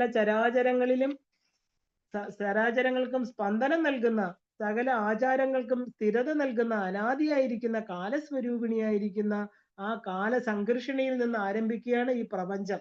അപ്പൊ കാലം എന്നത് ബ്രഹ്മത്തിന്റെ സഗുണഭാവമാണ്. അപ്പൊ ഇവിടെ മുതൽ ദേവിയുടെ സഗുണഭാവങ്ങളാണ് നമ്മൾ ചർച്ച ചെയ്യാൻ തുടങ്ങുന്നത്. അനാദിയായ ചൈതന്യം സർവജ്ഞമാണ് അല്ലെ. ഈ ചൈതന്യമാണ് എല്ലാറ്റിലും കൂടിയിരിക്കുന്നത്. ബ്രഹ്മം എന്നത് ഈ അനാദിയായിരിക്കുന്ന ചൈതന്യത്തിന്റെ വൈദിക നാമമാണ്. അപ്പൊ ആ വേദത്തിൽ പറയുന്ന അതിന്റെ നാമം എന്താ? ബ്രഹ്മം. നമ്മൾ അതിനെ എന്താ പറയുന്നത്? പരശിവൻ, പരമശിവൻ അല്ലെ. ഈശാവാസി ഉപനിഷത്ത് പറയണു, ചലിക്കുകയും ചലിക്കാതിരിക്കുന്നതും ദൂരെയും അടുത്തുമാണ്, സർവത്തിന്റെയും ഉള്ളിലും പുറത്തും വസിക്കുന്നതാണ്. അങ്ങനെയുള്ള ബ്രഹ്മം എല്ലാം അറിയുകയും നിയന്ത്രിക്കുകയും ചെയ്യുന്നുണ്ട്. ഈ ശക്തി ജീവികളിൽ വരുമ്പോൾ പൂർണ്ണമായിട്ട് തന്നെ ഇരിക്കുന്നുണ്ട്. പൂർണ്ണമത പൂർണ്ണമിതം. അപ്പൊ അതിനെ അറിയുന്നവരെയാണ് നമ്മൾ സർവജ്ഞൻ, സർവജ്ഞ എന്നൊക്കെ പറയുന്നത്. അപ്പൊ ദേവി ശക്തി ഉള്ളത് കൊണ്ടാണ് ബ്രഹ്മാവും വിഷ്ണുവും രുദ്രനും ഒക്കെ തങ്ങളുടെ കർമ്മങ്ങൾ ചെയ്യുന്നത് അല്ലെ. ഇപ്പൊ ബൃഹസ്പതി എന്ന് പറയുന്ന വ്യാഴത്തിന്റെ 18 നാമങ്ങളിൽ ഒന്നാണ് സർവജ്ഞൻ എന്നത്. അപ്പൊ ദേവിയുടെ പരിപൂർണ ഭാവത്തെ ആരാധിച്ചാണ് പൂർണ്ണത്വ പദവിയിലേക്ക് ബൃഹസ്പതി എത്തിയത്. ഇപ്പൊ വ്യാഴം എന്നാൽ ഈശ്വരാനുഗ്രഹം എന്ന അർത്ഥം. ഇതില്ലെങ്കിൽ ജീവിതത്തിലെ തമസും ദുഃഖവുമാണ് ഫലം. അപ്പൊ ആ ഒരു സർവർക്കും സാമാന്യ ജ്ഞാനം നൽകുന്ന ദേവി സർവജ്ഞയാണ് എന്ന് പറയുന്നു.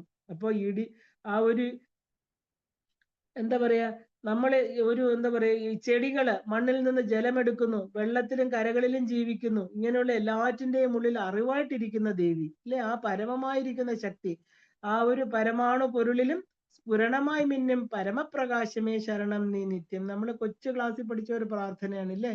ആ ഒരു എന്താ പറയാ, ഈ ലോകങ്ങളിലെല്ലാം ചലിപ്പിക്കുന്ന ഒരു പരമാണു മുതൽ ബ്രഹ്മാവ് വരെയുള്ള, പിപീലിക മുതൽ ബ്രഹ്മ പര്യന്തമുള്ള എല്ലാ ജീവികളിലും ശക്തിയായിട്ടിരിക്കുന്ന ആ പരമമായിരിക്കുന്ന ശക്തിക്ക് നമസ്കാരം.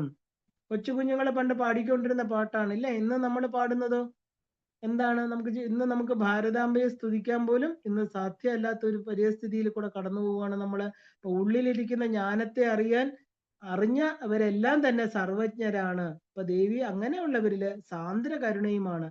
സാന്ദ്ര കരുണ മനുഷ്യരിൽ എല്ലാവരിലുള്ള വികാരമാണ് കരുണ എന്നുള്ളത്. അത് മനുഷ്യർക്ക് മാത്രമേ പ്രകടിപ്പിക്കാൻ സാധിക്കുള്ളൂ ഇല്ലേ. എന്നാൽ അത് സാന്ദ്രമായ കരുണയല്ല. അത് എല്ലാവരിലും ഉണ്ടാകണമെന്നില്ല മനുഷ്യർക്ക്. ഞാന് എന്റേത് എന്നുള്ള പരിമിതികളിൽ പെട്ട് മനുഷ്യൻ കരുണ കാണിക്കാറുണ്ട് ഇല്ലേ. അത് കാര്യലാഭത്തിന് വേണ്ടി, എൻ്റെ സ്വന്തം മക്കള്, എൻ്റെ ഭർത്താവ്, എൻ്റെ കുടുംബം, എനിക്ക് വേണ്ടപ്പെട്ടവര് എല്ലാം ഞാനിനെ ആശ്രയിച്ചിരിക്കണം. ഈ ഞാനെന്ന് പറയുന്നത് വെറും പരിമിതികൾക്കുള്ളിൽ നിൽക്കുന്ന ഒരു ശരീരമാണെന്ന് നമ്മൾ അറിയുന്നില്ല. പക്ഷെ ദേവിയുടേതോ എല്ലാവരിലും കരുണയുള്ളത്. കരുണാമൃത സാഗരം പോലെ കരുണയോട് കൂടിയവൾ. അത് വളരെ മനോഹരമാണ് അല്ലേ. അത് അരുവി പോലെ സദാ മനസ്സിലൂടെ എന്താ പറയാ, ഒഴുകിക്കൊണ്ടിരിക്കുന്ന ആ കരുണ അരുവി പോലെ ഒഴുക്കിക്കൊണ്ടിരിക്കുന്നവൾ, അത് പ്രവൃത്തിയിലൂടെ കാണിച്ചു തരുന്നവൾ, അതാണ് സാന്ദ്ര കരുണ. നമുക്ക് പലർക്കും കരുണ ഉണ്ടാകാം. അത് നമ്മളിലെ ആ ഒരു അതുപോലെ വാക്കുകളിൽ മാത്രം ഒതുങ്ങി നിൽക്കുന്നുണ്ടത് ഇല്ലേ? അത് പ്രവർത്തികളിൽ വന്നാലേ പ്രയോജനം ഉണ്ടാവുന്നുള്ളൂ. ദേവി അങ്ങനെയല്ല എന്നാ പറയുന്നത്. നമ്മുടെ മനസ്സിലെ കരുണ തന്റെ സൃഷ്ടികളിലേക്ക് ഒഴുക്കുന്നവളാണ് ദേവി.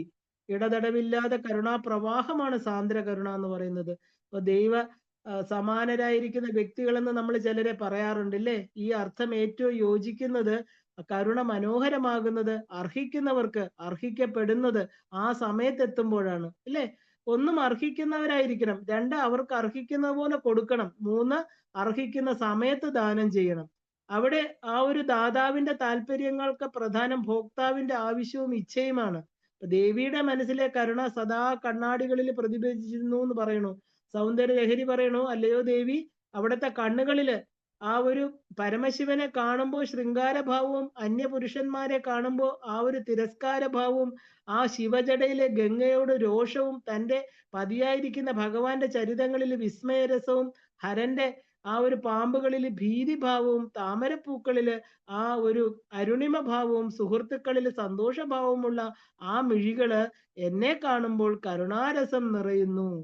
ശങ്കര ഭഗവത്പാദർ പറയുന്നതാണ്, അല്ലയോ അമ്മേ, അമ്മയ്ക്ക് ഈ പല പല ഭാവങ്ങൾ ഞാൻ കാണുന്നുണ്ട്, പക്ഷെ എന്നെ കാണുമ്പോ എന്താണ്, അതൊരു അമ്മയ്ക്ക് മാത്രം മാതൃത്വ ഭാവമാണ് ഇല്ലേ? കരുണാരസത്തോടെയാണ് അമ്മ എന്നെ നോക്കുന്നത്.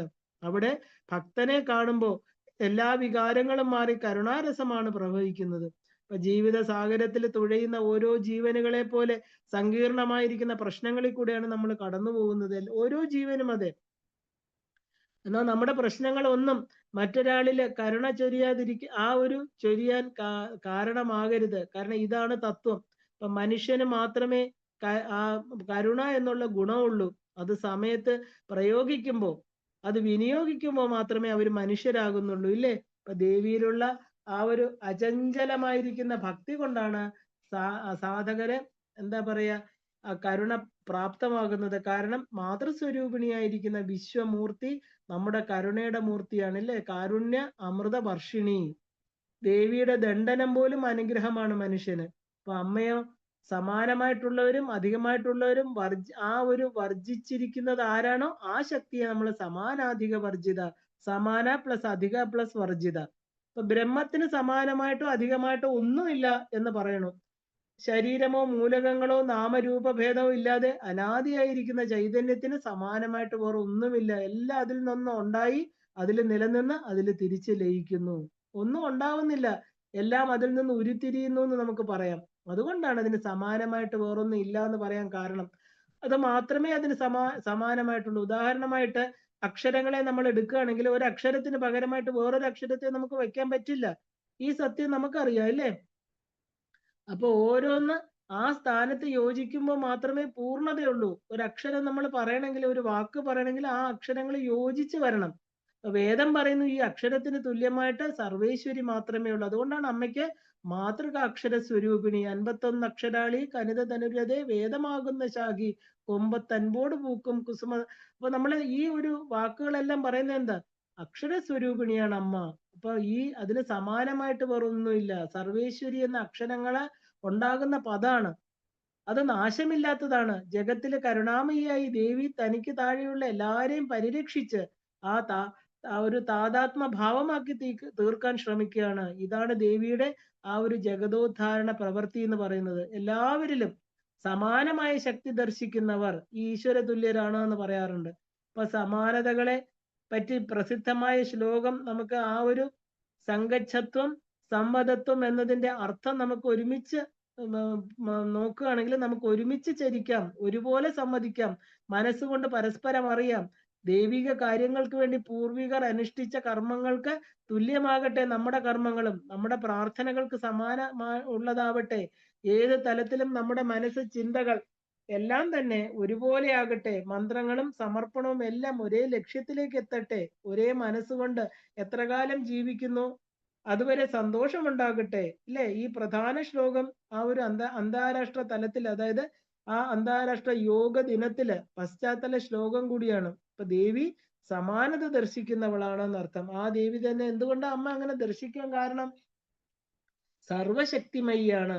സർവത്തിലും ശക്തിമത്തായിട്ടിരിക്കുന്നതാണ്. അപ്പൊ സർവശക്തിമയി, മൊത്തം ശക്തികളും സമന്വയിപ്പിച്ചിരിക്കുന്ന ശക്തി, അതാണ് സർവശക്തിമയി.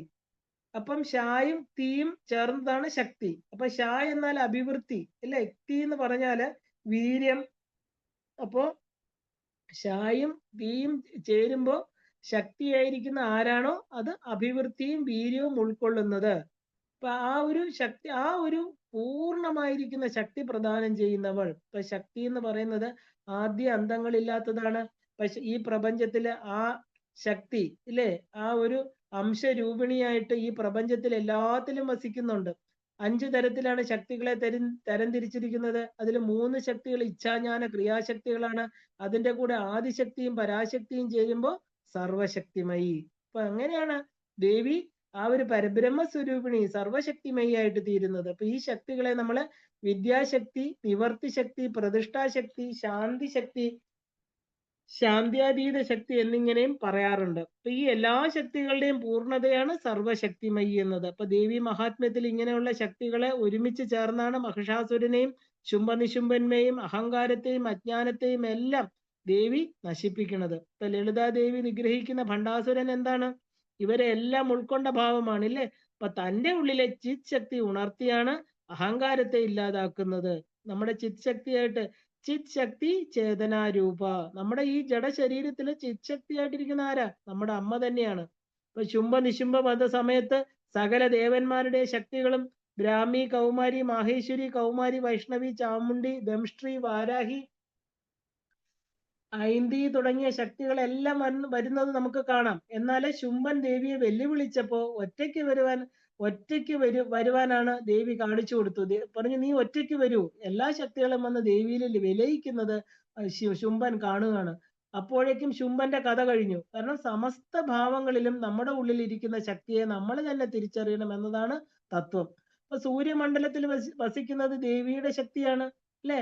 ഭാനുമണ്ഡല മധ്യസ്ഥ എന്ന് പറയുന്നുണ്ട്. സുബ്രഹ്മണ്യന് വേലായിട്ട് കൊടുക്കുന്നത് ദേവിയുടെ ശക്തിയാണ്. കുബേരന് പുഷ്പകവും യമന് ദണ്ഡും ഒക്കെ ഈ ശക്തി ചൈതന്യം തന്നെയാണ്. വിശ്വകർമാവാണ് ഇതൊക്കെ നിർമ്മിക്കുന്നത്. സൂര്യതാപം സഹിക്കാൻ വയ്യാതെ സജ്ഞാദേവി തന്റെ പിതാവിന്റെ അടുത്ത് പോയപ്പോ വിശ്വകർമാവ് തന്നെയാണ് താപത്തെ കുറച്ചതും ആ ശക്തിയിൽ നിന്ന് പല പല ആയുധങ്ങൾ ഉണ്ടാക്കിയതും. ശിവന്റെ തൃശൂലത്തിലും വിഷ്ണു ഭഗവാന്റെ സുദർശനത്തിലും ഇതേ ശക്തിയാണ് സമന്വയിച്ചിരിക്കുന്നത്. അപ്പൊ ഇതിൽ നിന്ന് മനസ്സിലാക്കേണ്ട തത്വം എന്താണെന്ന് വെച്ചാല് കർമ്മ ശക്തികള് വ്യക്തികളിലേക്ക് നേരിട്ട് പ്രവഹിക്കുന്നതല്ല, മറിച്ച് ഒരു ഗുരുവിന്റെ മാധ്യമത്തിലൂടെ അവനവന് വേണ്ടത് സമ്മാനിക്കപ്പെടുകയാണ് ചെയ്യുന്നത്. ഗുരു എന്നത് ജ്ഞാനത്തിന്റെ വഴിയാണ്. ഇപ്പൊ സർവൻ എന്ന വിഷ്ണുവിനും ശിവനും നാമമുണ്ട്. അപ്പോ അവർക്ക് ശക്തികൾ പകർന്ന് അവരെ കർമ്മങ്ങൾക്കൊക്കെ തന്നെ പ്രാപ്തരാക്കുന്നത് അല്ലെങ്കിൽ ശക്തരാക്കുന്നത് ലക്ഷ്മിയും പാർവതിയുമാണെന്ന് കാണാം.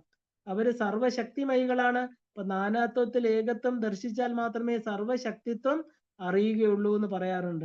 അപ്പൊ അങ്ങനെ ഈ സർവശക്തിമയായിരിക്കുന്ന ദേവി ആരാണ്? സർവമംഗളയാണ്. സർവമംഗള എന്ന് പറഞ്ഞാൽ നമ്മളെ ഏറ്റവും ദേവി മഹാത്മ്യത്തിൽ ഏറ്റവും പ്രധാനപ്പെട്ട എല്ലാവരും ജപിക്കുന്ന ഒരു നാമമുണ്ട്. സർവമംഗള മാംഗല്യേ ശിവേ സർവ അർത്ഥസാധികേ ശരണ്യേ ത്രയംബകേ ദേവി അല്ലെങ്കിൽ ഗൗരി നാരായണി നമോസ്തുതേ. സർവമംഗളങ്ങളും നൽകുമ്പോൾ സർവമംഗളങ്ങൾക്കും വാസമായിട്ടുള്ളവൾ. എല്ലാ മംഗളങ്ങൾക്കും ഇരിപ്പിടം നമ്മുടെ കയ്യിലുള്ളതേ നമുക്ക് കൊടുക്കാൻ പറ്റുള്ളൂ ഇല്ലേ. അമ്മ നമുക്ക് എന്തുകൊണ്ടാണ് മംഗളം തരുന്നത്? എല്ലാ മംഗളങ്ങളുടെയും ആവാസസ്ഥാനം, വാസസ്ഥാനം ദേവിയാണ്. ആ സർവമംഗളയായിരിക്കുന്ന ദേവി സദ്ഗതിപ്രദ, സദ്ഗതിപ്രദ, സദ്ഗതി നൽകുന്നവളാണ്. ഓരോ ജന്മം കഴിയുമ്പോഴും ഉയർന്നുയർന്ന് മോക്ഷം വരെ എത്തുന്ന ഗതിയാണ് നമ്മൾ സദ്ഗതി എന്ന് പറയുന്നത്. അത് തീരുമാനിക്കുന്ന ആരാ? താൻ നിരന്തരം ചെയ്യുന്ന കർമ്മങ്ങൾ താൻ തന്നെ അല്ലെ. നമ്മുടെ സദ്ഗതി അല്ലെങ്കിൽ നമ്മുടെ ദുർഗതി നമ്മൾ തന്നെയാണ് വരുത്തുന്നത്. നമ്മൾ പറയാറുണ്ട്, you are the creator of your own destiny. നീ തന്നെയാണ് നിന്റെ കർമ്മത്തിന്റെ ഗതി ഉണ്ടാക്കുന്നത്. അപ്പൊ ഈ ദേവി ആര്? നമുക്ക് സദ്ഗതി തരാൻ വന്നവളാണ്. അമ്മയെ ഉപാസിച്ചാൽ നമുക്ക് സദ്ഗതിയേ ഉണ്ടാവുള്ളൂ. അവിടെയും നമ്മൾ എന്തെങ്കിലും കുറ്റങ്ങൾ ചെയ്ത് ദേവിയെ തന്നെ മറന്നുകൊണ്ട് അല്ലെ, എല്ലാത്തിനും സാക്ഷിയായിട്ട് നമ്മുടെ കൂടെ ഇരിക്കുന്ന അമ്മയെ മറന്നുകൊണ്ട് വീണ്ടും അമ്മയുടെ മുമ്പിൽ തെറ്റുകൾ ചെയ്താല് ആ സദ്ഗതി തരില്ല അമ്മ, നമുക്ക് ദുർഗതികളെ ഉണ്ടാവുള്ളൂ. സാധാരണഗതിയിൽ മനുഷ്യജന്മം എന്ന് പറഞ്ഞാൽ പുണ്യപാപങ്ങളെ സമന്വയിക്കുമ്പോഴാണ് ഭൂമിയിൽ ഇത് വന്നു പോവുക. കാരണം ഇവിടെ എന്താ, പാപങ്ങളെ ഇല്ലാതാക്കി പുണ്യ സമ്പാദനത്തിനുള്ള ഒരു വേദിയാണ്, കർമ്മഭൂമിയാണ് ഈ ഭൂമി എന്ന് പറയുന്ന ആ ഒരു ഇടയ്ക്കുള്ള 14 ലോകങ്ങളിലെ 7ാമത്തെ പ്ലാനറ്റ് എന്ന് പറയുന്നത് നമ്മൾ ഭൂമിയിൽ വരും. ഇവിടത്തെ കർമ്മങ്ങളെ ക്ഷയിപ്പിച്ചുകൊണ്ട് പുണ്യങ്ങൾ ഉണ്ടാക്കി നമ്മൾ ഊർധ്വ ലോകങ്ങളിലേക്ക് സഞ്ചരിക്കണം. അതേസമയം ഇവിടെ വന്ന് വീണ്ടും നമ്മൾ പാപങ്ങളെ സഞ്ചയിക്കുകയും പുണ്യങ്ങൾ ഇല്ലാതിരിക്കുകയും കൊണ്ടുവന്ന പുണ്യം ബാങ്ക് ഡെപ്പോസിറ്റ് പോലെ തീർന്നു പോവുകയും ചെയ്താൽ എന്താ ചെയ്യുക?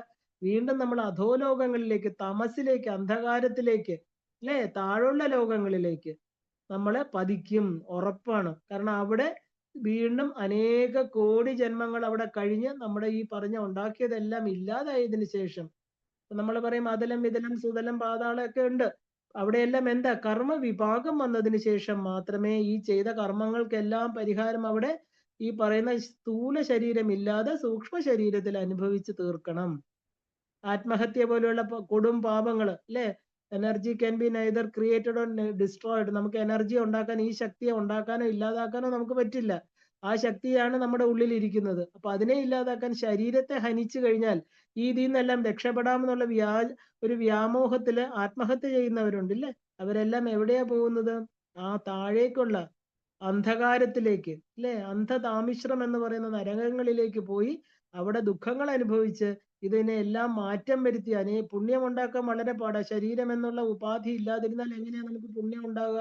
അപ്പൊ ഇതെല്ലാം അനുഭവിച്ച് തന്നെ തീരണം. ഭൂമിയിലുള്ള ഒരു ഗുണം ശരീരമാകുന്ന ഉപാധിയിൽ കൂടെ നമുക്ക് അനുഭവിക്കാം. സുഖവും ദുഃഖവും എല്ലാം അനുഭവിക്കാം. രോഗങ്ങളായിട്ടും മാനസിക സമ്മർദ്ദങ്ങളായിട്ടും വിഷമങ്ങളായിട്ടും എല്ലാം, ഇല്ലേ, അത് അനുഭവിച്ചു തീർക്കാം. പക്ഷെ ശരീരം ഇല്ലാതായാൽ എന്ത് ചെയ്യുക?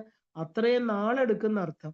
അപ്പൊ ഈ കിട്ടിയിരിക്കുന്ന ശരീരം നമുക്ക് സദ്ഗതി തരാനാണ്. സർവമംഗളയായിരിക്കണം അമ്മ സദ്ഗതി പ്രദം എന്ന് പറഞ്ഞാൽ എന്താ? ഉയർന്ന മോക്ഷം വരെ എത്താൻ വേണ്ടിയാണ് നമുക്ക് ഈ സദ്ഗതിയായിരിക്കുന്ന ഈ ശരീരമാകുന്ന ഉപാധി തന്നിരിക്കുന്നത്. അപ്പൊ അതിനെ മനസ്സിലാക്കാതെ ഈ ശരീരത്തെ, ഈ ഉപാധിയെ മോശമായിട്ട് ഉപയോഗിച്ച് കഴിഞ്ഞാൽ അമ്മയുടെ ശാപം കിട്ടുന്ന മാത്രമല്ല, ഇല്ല, ഏറ്റവും വലിയ ശാപം മാതൃശാപമാണെന്ന് പറയാറുണ്ട്. ഇതെല്ലാം കണ്ട് അമ്മയായിട്ട് ഉപാസിച്ചുകൊണ്ട് നമ്മുടെ സ്വന്തം പെറ്റമ്മയും അതെ, നമ്മുടെ ജഗദംബികയായിരിക്കുന്ന ആത്മാവും അതെ. അമ്മയ്ക്ക് ഇഷ്ടമില്ലാത്ത കാര്യങ്ങള്, ഇല്ലേ, അമ്മയാണ് എല്ലാവരുടെയും ഉള്ളിൽ ഇരിക്കണം എന്ന് കണ്ടാൽ അവരെ ദ്രോഹിക്കുകയും പറ്റിക്കുകയും വഞ്ചിക്കുകയും അവർക്കിടെ കണ്ണിൽ നിന്ന് കണ്ണുനീർ ഒഴുക്കുകയൊക്കെ ചെയ്യുമ്പോ ആ പാപം അമ്മയുടെ ശാപം എന്ന് പറയുന്നത് അമ്മയ്ക്ക് ദുഃഖം ഉണ്ടാവും. എന്റെ മക്കൾ എന്താ ഇങ്ങനെ ആയിപ്പോയത്, അല്ലേ? അവരെ നന്നാക്കാനായിട്ടുള്ള ഒരു പരിശീലനം വീണ്ടും അമ്മയ്ക്ക് കൊടുക്കേണ്ടതായിട്ട് വരും. അതുകൊണ്ടാണ് നമുക്ക് വീണ്ടും വീണ്ടും ആ ഒരു എന്താ പറയാ താഴ്ന്ന ജന്മങ്ങളിലേക്കുള്ള പ്രയാണം വേണ്ടി വരുന്നത്. അപ്പൊ സദ്ഗതി പ്രതയായിരിക്കുന്ന ദേവിയെ ഉപാസിക്കുന്ന ഓരോ ജന്മത്തിലും നമ്മൾ എന്ത് വേണം? ഉയർന്ന ജന്മങ്ങളിലേക്ക് സഞ്ചരിക്കണം. നമുക്ക് എത്ര ദുഷ്ടന്മാര് കൂട്ടുണ്ടാവട്ടെ, നമ്മുടെ ചുറ്റും തെറ്റായിട്ടുള്ള കാര്യങ്ങൾ നടക്കട്ടെ, എല്ലാം ആയിക്കോട്ടെ, പക്ഷെ നമ്മൾ അതിലൊന്നും പെടാതെ ആ ഒരു ചെറിയ ബോധം, ഇല്ലേ, ആ ചെറിയ തുരുത്ത്, അമ്മയുടെ പാദപത്മങ്ങളാകുന്ന തുരുത്തില് സദാ അമ്മയുടെ കാൽക്കീഴിലിരുന്ന് അമ്മയുടെ നാമജപത്തിൽ ഈ കലിയുഗത്തില് അമ്മ എന്നെ രക്ഷിക്കണേ എന്നുള്ള പൂർണ്ണ ശരണാഗതി ചെയ്ത്, അതുകൊണ്ടാണ് ശരണാഗത ദീനാർത്ഥ പരിത്രാണപരായണേ സർവസ്യാർത്തി ഹരേ ദേവി നാരായണി നമ്മൾ എല്ലാവരുടെയും ആർത്തികളെ, ദുഃഖങ്ങളെ, ശരണാഗതരെ കൈവിടാത്ത ആളാണ് അമ്മ. ഒരമ്മയ്ക്ക് ഒരിക്കലും മക്കളെ കൈവിടാൻ പറ്റില്ല. അമ്മ രക്ഷിക്കണേന്ന് പറഞ്ഞാൽ അമ്മ കൈവിടില്ല നമ്മളെ. ആ കൈപിടിച്ച്, ഇല്ലേ, ആ ശരണാഗതിയിൽ നമ്മള് മുമ്പോട്ട് പോണം. അതാണ് സദ്ഗതി പ്രദ, സർവേശ്വരി, സർവ ഈശ്വരി, എല്ലാറ്റിനും ഈശ്വരിയായിട്ട് ഇരിക്കുന്നവളെ. ഈശ്വരി എന്ന് പറഞ്ഞാൽ എന്താ? നിയന്ത്രിക്കുന്നവളെ. ശ്രീമാത, ശ്രീ മഹാരാജ്ഞി, ശ്രീമത് സിംഹാസനേശ്വരി, അല്ലെ, ഈ എല്ലാത്തെയും നിയന്ത്രിക്കാൻ കഴിവുള്ളവൾ മഹാരാജ്ഞി, സർവമയി, സർവം പ്ലസ് മയി, എല്ലായിടത്തും നിറഞ്ഞു നിൽക്കുന്നവളെ, സർവമന്ത്രസ്വരൂപിണി, എല്ലാ മന്ത്രങ്ങൾക്കും സ്വരൂപമായിട്ടിരിക്കുന്നവളെ. മന്ത്രത്തിൽ ഒരു രൂപമുണ്ടെന്ന് നമുക്കറിയാം. എല്ലാ മന്ത്രത്തിലും ഓരോ വേദരൂപമാണ് നിറഞ്ഞു നിൽക്കുന്നത്. ഇതെല്ലാം അമ്മയുടെ വിഭിന്നങ്ങളായ സ്വരൂപങ്ങൾ തന്നെയാണെന്ന് അറിയണം. അപ്പോ ആ ഒരു സർവമന്ത്രസ്വരൂപിണിയാണ് അമ്മ. അപ്പോ എന്താ പറയാ, ആ ഒരു എന്താ പറയാ, സർവമംഗള. അപ്പൊ സർവമംഗള എന്ന് പറഞ്ഞാല് ദേവി എല്ലാ മംഗളങ്ങളെയും കൊടുക്കുന്നവൾ. അപ്പം എല്ലാ മംഗളങ്ങളും ആരുടെ രൂപമാണോ അവൾ, സർവമംഗളങ്ങളെയും കൊടുക്കുന്നവൾ. സർവാണി ഹൃദയസ്ഥാനി മംഗലാനി ശുഭാനി ജ ഈപ്സിതാനി ദദാത്രി തേനന സർവമംഗള. അപ്പൊ ദേവിക്ക് എന്താ പറയാ എന്ന് ദേവി പുരാണം പറയുന്നുണ്ട്. കാരണം എല്ലാ മംഗളം, സർവമംഗള മാംഗല്യേ ശിവ എന്ന് പറയുന്നത് ഒരു മന്ത്രമാണ്.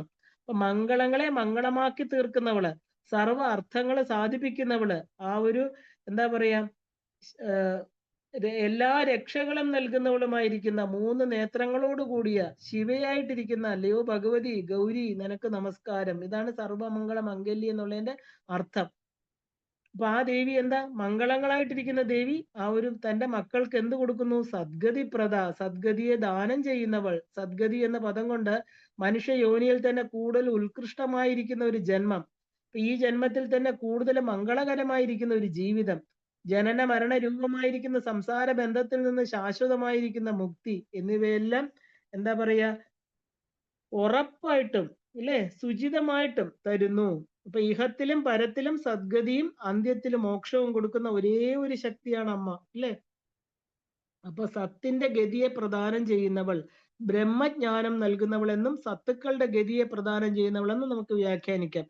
ദേവിയെ ആരാധിക്കുന്നതുകൊണ്ട് ഈ ജീവിതത്തിൽ ഐശ്വര്യവും പുനർജന്മം കർമ്മവശാൽ ആവശ്യമായി തീരുന്ന പക്ഷം കൂടുതൽ ഉത്കൃഷ്ടമായ ജന്മവും ശാശ്വതമായിരിക്കുന്ന മോക്ഷവും കൈവരുമെന്നതും ബ്രഹ്മജ്ഞാനം ലഭിക്കുമെന്നാണ് ഈ ഒരൊറ്റ വാക്ക് സദ്ഗതി പ്രദ എന്നുള്ള വാക്ക്. എന്തുകൊണ്ടാ? സർവത്തിനും ഈശ്വരിയാണ് ദേവി അല്ലെ. എന്തും കൊടുക്കാൻ കഴിവുള്ളവളാണ് അല്ലെ. കൊടുക്കാൻ കഴിവുള്ളവർക്കേ തരാൻ പറ്റുള്ളൂ. അപ്പൊ സർവ ഐശ്വര്യങ്ങൾക്ക് ആധാരമായിരിക്കുന്നവൾ. അപ്പോ നമ്മള് കാമേശ്വരി, മോദിനി, അരുണേ, ജൈനി, സർവേശ്വരി, കൗലിനി, രഹസ്യ യോഗിനികൾ എന്നാണ് പറയുന്നത് അല്ലെ. അപ്പൊ ഇതിനെ സഹസ്രാക്ഷര വിദ്യാ മന്ത്രം എന്ന് പറയാറുണ്ട്. അപ്പോ സർവമയി, അപ്പോ സർവ സ്വരൂപിണിയായിട്ടിരിക്കുന്നവൾ ദേവിയിൽ നിന്ന് ഭിന്നമായിട്ട് ലോകത്ത് വേറെ ഒന്നുമില്ല. നുരയും പതയും തിരമാലകളും മത്സ്യ നക്രാദി ജലജീവികളും സമുദ്രത്തിൽ നിന്ന് ഭിന്നമല്ലാത്തതുപോലെ ചരാചരം ആയിരിക്കുന്ന ഈ വിശ്വം ദേവിയിൽ നിന്ന് ഭിന്നമല്ല. കാരണം ദേവി സർവം ദേവീമയമാണ്. ചരാചരാത്മകം വിശ്വം വിഷ്ണുരേവന സംശയ വിഷ്ണു സാക്ഷാത് ഉമാദേവി സാബിദേവി ശിവസ്വയം ശിവ അന്യത് ജഗത് കിഞ്ചിത്. ശിവനല്ലാതെ ഇവിടെ ഒന്നുമില്ല. ശിവൻ തന്നെയാണ് ദേവി, ദേവി തന്നെയാണ് വിഷ്ണു. ഇവിടെ വേറെ ഒന്നും പ്രത്യേകിച്ചില്ല. ചിത് സ്വരൂപിണിയായിരിക്കുന്ന മഹാദേവിയിൽ നിന്ന് ഭിന്നമായിട്ടൊന്നും ഈ ജഗത്തിലില്ല. ആ ദേവി ആരാ? സർവമന്ത്രസ്വരൂപിണി. എല്ലാ മന്ത്രങ്ങളും ദേവിയുടെ സ്വരൂപങ്ങളാണ്. എല്ലാ മന്ത്രങ്ങളുടെയും രൂപത്തിൽ സ്ഥിതി ചെയ്യുന്നവളാണ്. മന്ത്രങ്ങൾ 7 കോടിയുണ്ടെന്ന് പണ്ഡിതന്മാര് പറയുന്നുണ്ട്. എല്ലാ മന്ത്രങ്ങളും ദേവതാ സ്വരൂപങ്ങൾ തന്നെയാണ്. മഹാന്മാരായിരിക്കുന്ന ഋഷികളുടെ മുമ്പിൽ ദേവതകള് മന്ത്രരൂപത്തില് സ്വയം വെളിപ്പെട്ടതായിട്ടാണ് വിശ്വാസം. മന്ത്രങ്ങളെ കണ്ടെത്തി അവർ ഒരർത്ഥത്തില് ഓരോ മന്ത്രത്തിനും ഋഷിയായി, മന്ത്രദ്രഷ്ടാക്കളെയാണ് നമ്മൾ ഋഷി എന്ന് പറയുന്നത്.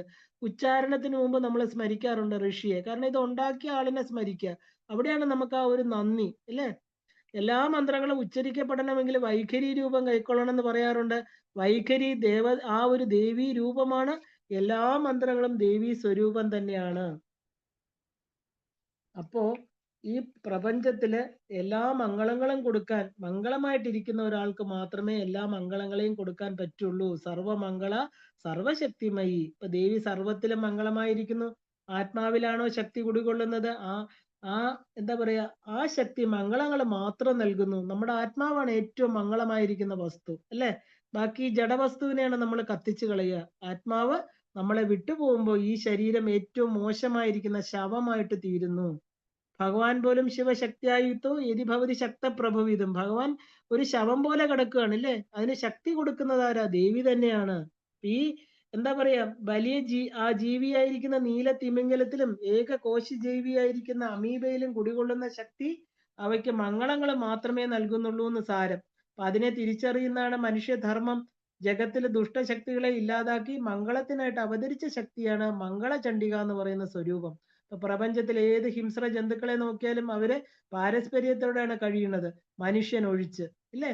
ഇപ്പൊ മൂലപ്രകൃതിയുടെ വദനത്തിൽ നിന്നാണ് മംഗളചണ്ഡിക അവതരിച്ചതെന്ന് പറയുന്നു. ഇപ്പൊ പരമശിവൻ ത്രിപുരന്മാരുമായിട്ടുള്ള യുദ്ധത്തിൽ പരാജയപ്പെടുന്നുള്ള ഒരു ഘട്ടം വന്നുവെന്നും അപ്പോൾ അദ്ദേഹം മൂലപ്രകൃതിയെ ശ്രദ്ധിച്ച് പ്രാർത്ഥനാ നിരതനായി എന്നും അപ്പോൾ മൂലപ്രകൃതിയുടെ വദനത്തിൽ നിന്നും വന്ന മംഗളചണ്ഡികാ ദേവി മഹാദേവനോട് പറഞ്ഞു, എന്റെ മംഗളശക്തി അങ്ങയുടെ കൂടെ ഉണ്ടെങ്കിൽ അങ്ങയിൽ ലയിക്കും.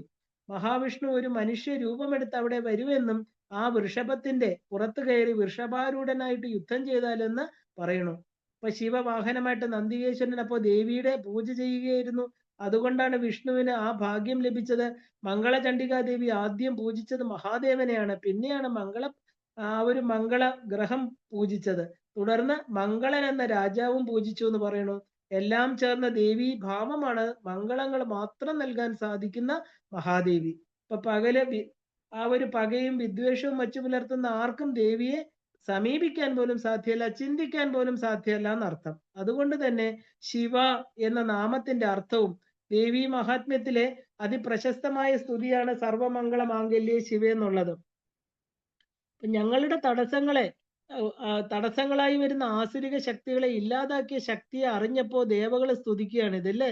അല്ലയോ ദേവി, സൃഷ്ടി, പോഷണം, പ്രളയം എല്ലാത്തിനും കാരണം അവിടുന്നാണ്.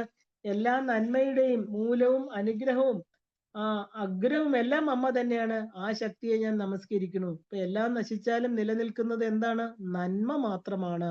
ഒരു വ്യക്തിനിഷ്ഠ കൊണ്ടും സാധന കൊണ്ടും ജ്ഞാനം കൊണ്ടും സ്വരൂപനാകണം. നമ്മൾ മംഗളമാണം, അതുകൊണ്ട് ശുദ്ധമാകണം. ശുദ്ധ ഹൃദയത്തോടുകൂടി നിഷ്കളങ്കമായിട്ട് മാത്രമേ അമ്മയെ ഉപാസിക്കാൻ സാധ്യമാവൂ. നമുക്ക് നമ്മുടെ ഹൃദയത്തില്, ഈ മണിദ്വീപത്തില്, ഈ ശ്രീനഗരത്തില്, ചിന്താമണി ഗൃഹത്തില് പഞ്ചബ്രഹ്മത്തിന്റെ പുറത്ത് ഇരിക്കണമെങ്കിൽ ഹൃദയം ശുദ്ധമായെങ്കിൽ മാത്രമേ ഇരുത്താൻ സാധ്യമുള്ളൂ. കാരണം എന്തും സംഭാവന ചെയ്താണ് അത് നേടേണ്ടത്, ഇല്ലേ? നമുക്ക് പ്രകൃതിയിൽ ഒന്നും ഇല്ലാതിരിക്കട്ടെ, പക്ഷെ ഈ ഒരു നല്ല മനസ്സ് അതുണ്ടെങ്കിൽ ദേവി അവിടെ ഇരിക്കും, ഉറപ്പാണ്. അപ്പൊ മംഗളാകൃതി മംഗളം മാത്രം പ്രദാനം ചെയ്യുന്നതെന്ന് അർത്ഥം. അപ്പൊ തേനിയിലെ ചുരുളിമലയിൽ വെച്ച് കണ്ണകി മോക്ഷം പ്രാപിച്ചുവെന്നും പെരിയാർ വന്യമൃഗ സങ്കേതത്തിന്റെ നടുവിലായിട്ട് ഒരു പ്രാചീന ക്ഷേത്രമുണ്ട്. ഇത് മംഗളചണ്ഡികാ ക്ഷേത്രമാണെന്ന് പറയാറുണ്ട്. കണ്ണകിയുടെ ശക്തി ഇതിന് വിലയം പ്രാപിച്ചുവെന്ന് ഐതിഹ്യം. വർഷത്തിൽ ഒരിക്കൽ ചിത്രാ പൗർണമി നാളിൽ മാത്രമാണ് ഇവിടെ പൂജയുള്ളത്. പ്രകൃതി തന്നെയാണ് ദേവി ചൈതന്യം എന്ന് നമ്മൾ അറിയണം. അപ്പോ സദ്ഗതിയെ പ്രദാനം ചെയ്യുന്ന, പ്രപഞ്ചത്തിലെ ശരിയായ സഞ്ചാര പദത്തെ കാണിച്ചു തരുന്നവളായിരിക്കുന്ന ദേവി സദ്ഗതി എല്ലാത്തിലും ആ ഒരു ജീവികൾക്ക് മംഗളം കൊടുക്കുകയും അതിൻ്റെതായിട്ടുള്ള തലത്തിൽ ഇരിക്കുമ്പോൾ പ്രകൃതിക്കും മനുഷ്യനും ജീവിതത്തിലെ സുഗമമായ ഒരു ജീവിതം ഉണ്ടാക്കുകയും ചെയ്യുന്നത് അമ്മയാണ്. പ്രകൃതിയുടെ ഉയർച്ചയിലേക്കുള്ള ഗതിയാണ് സദ്ഗതി. ഭഗവത്ഗീതയില് സത്തിനെ കുറിച്ച് ഇങ്ങനെയാണ് പറഞ്ഞിരിക്കുന്നത്: അല്ലയോ പാർത്ഥ, ആ ഒരു നല്ല കാമ്പുള്ളത് എന്ന അർത്ഥത്തിലും സ്തുത്യർഹ്യമായ കർമ്മം എന്ന രീതിയിലും സത്ത് പ്രയോഗിക്കപ്പെടുന്നുണ്ട്. പ്രകൃതി വിഘാതമാക്കുന്ന കർമ്മമാണ് സത്കർമ്മം. ഏത് കർമ്മം തുടങ്ങുമ്പോഴും അതിന്റെ ലക്ഷ്യം, അതിലേക്ക് സഞ്ചരിക്കേണ്ട വഴികളെല്ലാം തന്നെ കൃത്യമായിരിക്കണം. ഒരു യാത്രയില് ലക്ഷ്യത്തിൽ എത്തിയതിന് ശേഷമേ ശേഷമല്ല നമുക്ക് ഭൂപടം കിട്ടേണ്ടത്. യാത്ര തുടങ്ങുമ്പോൾ തന്നെ മനുഷ്യന് സദ്ഗതി കാണിച്ചു തരുന്നവരാണ് മാതാ, പിതാ, ഗുരു, നല്ല സുഹൃത്തുക്കളെല്ലാം തന്നെ. അപ്പൊ ഇവരിലൂടെ ദേവി നമുക്ക് സദ്ഗതിയെ കാണിച്ചു തരുന്നു. ശ്രേഷ്ഠമായ ജീവിതം, സാധന, സത്കർമ്മങ്ങൾ ഇവയെല്ലാം അനുഷ്ഠിക്കുന്ന വ്യക്തി അത് മറ്റുള്ളവർക്ക് പറഞ്ഞു കൊടുക്കുകയും ചെയ്യുന്നു. ഇതിനെയാണ് നമ്മൾ സദ്ഗതി. ഇപ്പൊ ജീവിതയാത്രയില് തന്റെ യാത്രികർക്ക് താങ്ങും തണലും സദ്ഗതിയും കൊടുക്കുന്നവരാണ് സദ്ഗുരുക്കന്മാരെന്ന് പറയുന്നത്. അതുകൊണ്ടാണ് നമ്മൾ അവരെ നമിക്കുന്നത്. ആത്മജ്ഞാനവും അന്തർലീനമായിരിക്കുന്ന തത്വമൊക്കെ അവരുടെ വഴി സ്വീകരിച്ചാൽ സദ്ഗതിക്കുള്ള ഉറപ്പുള്ളതാണ്, നമുക്കത് കിട്ടും എന്നുള്ളത്. ഏത് സദ്ഗതിക്കും കാരണം ആധാരത്തിൽ ഉറച്ച വിശ്വാസമാണ്. വാൽമീകി, വിശ്വാമിത്രൻ തുടങ്ങിയവർ പോലും മാതൃകകളാണ്, അല്ലേ? ഇനി അക്ഷരങ്ങളെ എടുക്കുകയാണെങ്കിൽ വാക്കിന് സത്ത് ആണ് ഗതി. ഇതിന്റെ പ്രകാശമാണ് നമ്മളെ മുന്നോട്ട് നയിക്കുന്നത്. അപ്പൊ ആ ഒരു സർവത്തിലും ഈശ്വരിയായിട്ടുള്ളവളായിരിക്കുന്ന ദേവി ഓരോ ശരീരത്തിലും അധീശത്വം സ്ഥാപിച്ചിരിക്കുന്ന ശക്തി ഓരോരുത്തരും നമ്മുടെ ശരീരത്തിന്റെ ഈശ്വരന്മാരാണെന്ന് പറയാറുണ്ട്. നാം നമ്മുടെ ഈശ്വരനെ നമ്മുടെ ഉള്ളിലാണ് പ്രതിഷ്ഠിച്ചിരിക്കുന്നത്, അല്ലെ? നമ്മുടെ ഗർഭഗൃഹം, ഈ ചിന്താമണി ഗൃഹം നമ്മുടെ ഉള്ളിൽ തന്നെയാണ്. എന്ത് ചെയ്യണം, എന്ത് ചെയ്യണ്ട എന്ന തീരുമാനങ്ങളൊക്കെ നമ്മിൽ മാത്രമാണ് ഇരിക്കുന്നത്. അത് നിക്ഷിപ്തമായിരിക്കുന്ന നാം ആണെന്ന് തിരിച്ചറിഞ്ഞോണം. വേറെ ഒന്നിനും നമ്മുടെ ചിന്തകളുടെ മേൽ ആധിപത്യം സാധിക്കാൻ സാധ്യമല്ല. നമ്മൾ ഇന്ന് പലരും ചരട് വലിക്കുന്ന ഒരു പട്ടം പോലെയാണ്, ഇല്ലേ? നമ്മളെ ഒരു ടിവിയിലോ റേഡിയോയിലോ പല പല സ്റ്റേഷനുകൾ റിമോട്ട് കൺട്രോൾ വെച്ച് നമുക്ക് ഇഷ്ടമുള്ള ചാനലുകൾ കേൾക്കണം. അതുപോലെ നമ്മളാകുന്ന ആ ഒരു എന്താ പറയാ പല ബ്രോഡ്കാസ്റ്റിംഗ് സ്റ്റേഷനുകളുള്ള നമ്മുടെ മനസ്സിൽ ഇന്ന് പലരും ചരട് വലിച്ച് നമ്മളെ സദ്ഗതിക്ക് വിരുദ്ധമായിട്ടുള്ള ദുർഗതിയിലേക്ക് നയിക്കുന്നതായിട്ട് കാണാം. അപ്പൊ നമുക്ക് നമ്മുടെ ചിന്തകളുടെ മേൽ ആധിപത്യം സ്ഥാപിച്ചിട്ടില്ല എന്നർത്ഥം. നമ്മൾ അനുവദിക്കാതെ, അല്ലെങ്കിൽ അത് പാടില്ല. കാരണം പരമശക്തികളുടെ ഇരിപ്പിടങ്ങളാണ് ഓരോ ശരീരവും. സർവേശ്വരിയായിരിക്കുന്ന ദേവി ഇരിക്കുന്നത് കൊണ്ടാണ് കാലം എത്തുമ്പോൾ ശരീരം ഉപേക്ഷിച്ചു പോകാൻ സാധിക്കുന്നത്, ഇല്ലേ? ഇനി സർവരുടെയും ഈശ്വരി എന്നുള്ളത് ഈ കാണപ്പെടുന്ന ജഗത്തിന്റെ ഈശ്വരിയാണെന്ന് അർത്ഥം. ജഗത് ചൈതന്യത്തെ അറിയണമെങ്കിൽ ജ്ഞാനം വേണം. ഈശ്വരൻ അറിവാണ്. ഞാൻ എന്റേതെന്നുള്ള ഭാവം കൊണ്ടാണ് ഈശ്വരനെ നമ്മൾ തിരിച്ചറിയാതെ പോകുന്നത്. ഈ ഓരോ നാമവും നമ്മളെ എത്തിക്കുന്നത് പരമമായ ജ്ഞാനത്തിലേക്കാണ്, അല്ലെ? ഇനി വാഗ്ദേവതയായിരിക്കുന്ന സർവേശ്വരിയെ എടുക്കുകയാണെങ്കിൽ 8 വാഗ്ദേവതകളിൽ ഒരാളാണ് ദേവി. സരസ്വതി ദേവിയുടെ അവതാരങ്ങളായിരിക്കുന്ന 8 വാഗ്ദേവതമാരുടെ കഥ നോക്കുകയാണെങ്കിൽ രജോഗുണ പ്രധാനിയായിരിക്കുന്ന ബ്രഹ്മാവ് ആദിയില് സരസ്വതിയുമായിട്ട് ചേർന്ന് സൃഷ്ടി ആരംഭിച്ചു എന്നും അന്നേരം ബ്രഹ്മാവില് സത്വഗുണം നിറഞ്ഞുവെന്നും ആ ഗുണം ഒരു ബാലികയായിട്ട് തീർന്നുവെന്നും ഇതാണ് ബാലസരസ്വതി എന്ന് പറയുന്നത്. ഇപ്പൊ ബ്രഹ്മാവിന് സത്വഗുണം കൂടിയാൽ അത് സൃഷ്ടിയെ ബാധിക്കും. കാരണം സൃഷ്ടിക്ക് രജസ് തന്നെ വേണം, ഇല്ലേ? അപ്പോ ആ ഒരു വിശേഷമായിട്ട് രജസ് ഉണ്ടെങ്കിലേ പറ്റൂ. അപ്പോ സത്വഗുണം മാറി നിന്നു. ചെറുപ്പത്തിൽ തന്നെ വിരക്തിയായിരിക്കുന്ന ബാലസരസ്വതി മാതാപിതാക്കളുടെ അനുഗ്രഹത്തോടുകൂടി തപസ്സിനായിട്ട് പോയി. തപസ്സിന്റെ അവസാനത്തിൽ കോടി സൂര്യപ്രഭയോടുകൂടി ജഗദംബിക പ്രത്യക്ഷമായി എന്നും മാതൃവാത്സല്യം തുളുമ്പുന്ന അമ്മയെ കണ്ടപ്പോൾ ബാലസരസ്വതിയിൽ 7 ഭാവങ്ങള് രൂപം കൊണ്ടുവെന്നും തുടർന്ന് ഓരോ രൂപം കൈക്കൊണ്ട് ഓരോ ദേവതമാരായിട്ട് മാറി എന്നും പറയുന്നു. ബാല തന്റെ പല രൂപങ്ങളെ അത്ഭുതത്തോടു കൂടി വീക്ഷിച്ചു. അപ്പോ മഹാദേവി തന്നെ ഓരോ ഭാവത്തിനനുസരിച്ച് നാമകരണം ചെയ്തുവെന്നും വശിനി, കാമേശ്വരി, മോദിനി, അരുണ, വിമല, കൗളിനി, സർവേശ്വരി. ഇപ്പൊ ബാലസരസ്വതിയുടെ മൂലരൂപത്തെയാണ് നമ്മൾ സർവേശ്വരിയായിട്ട് പറയുന്നത്. പിന്നെ 8 പേരോടുകൂടി എന്താ പറയാ വരം ചോദിക്കാൻ ആവശ്യപ്പെടുകയും 8 പേരും ദേവിയുടെ സാമീപ്യം മാത്രമാണ് ആവശ്യപ്പെട്ടത്. അവരുടെ ഭക്തിയിൽ മനം നിറഞ്ഞ ദേവി അവരെ ശബ്ദപ്രപഞ്ചത്തിന്റെ അടിസ്ഥാന അക്ഷരങ്ങളുടെ അധിപതികളാക്കി മാറ്റി, അല്ലേ?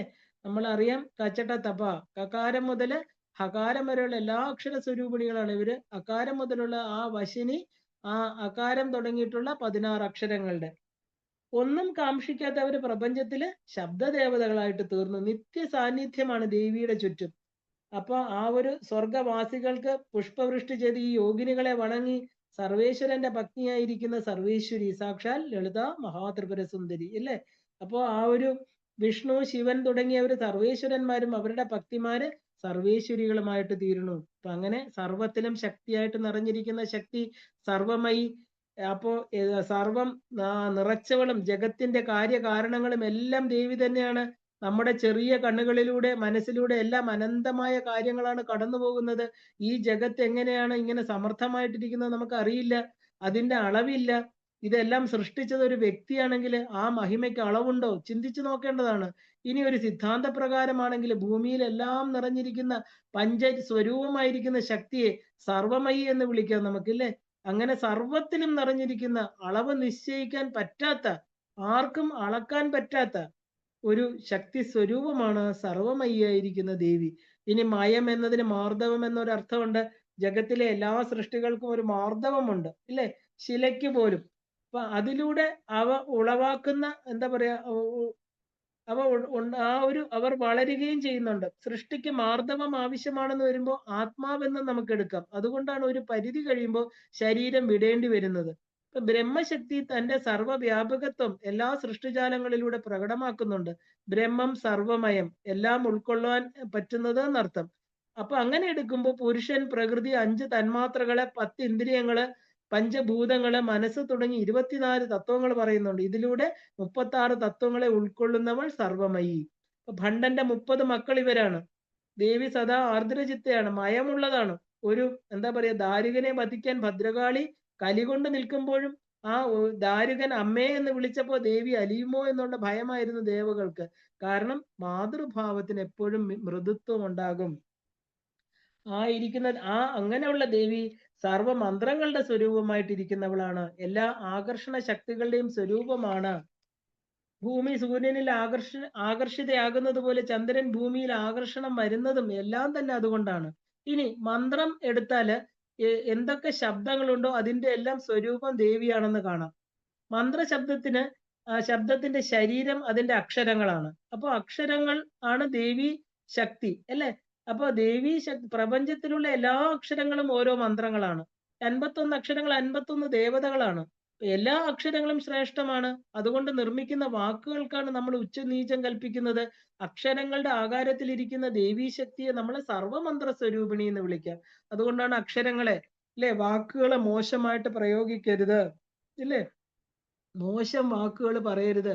കാരണം ഓരോ അക്ഷരങ്ങളും ദേവീ സ്വരൂപങ്ങൾ തന്നെയാണ്.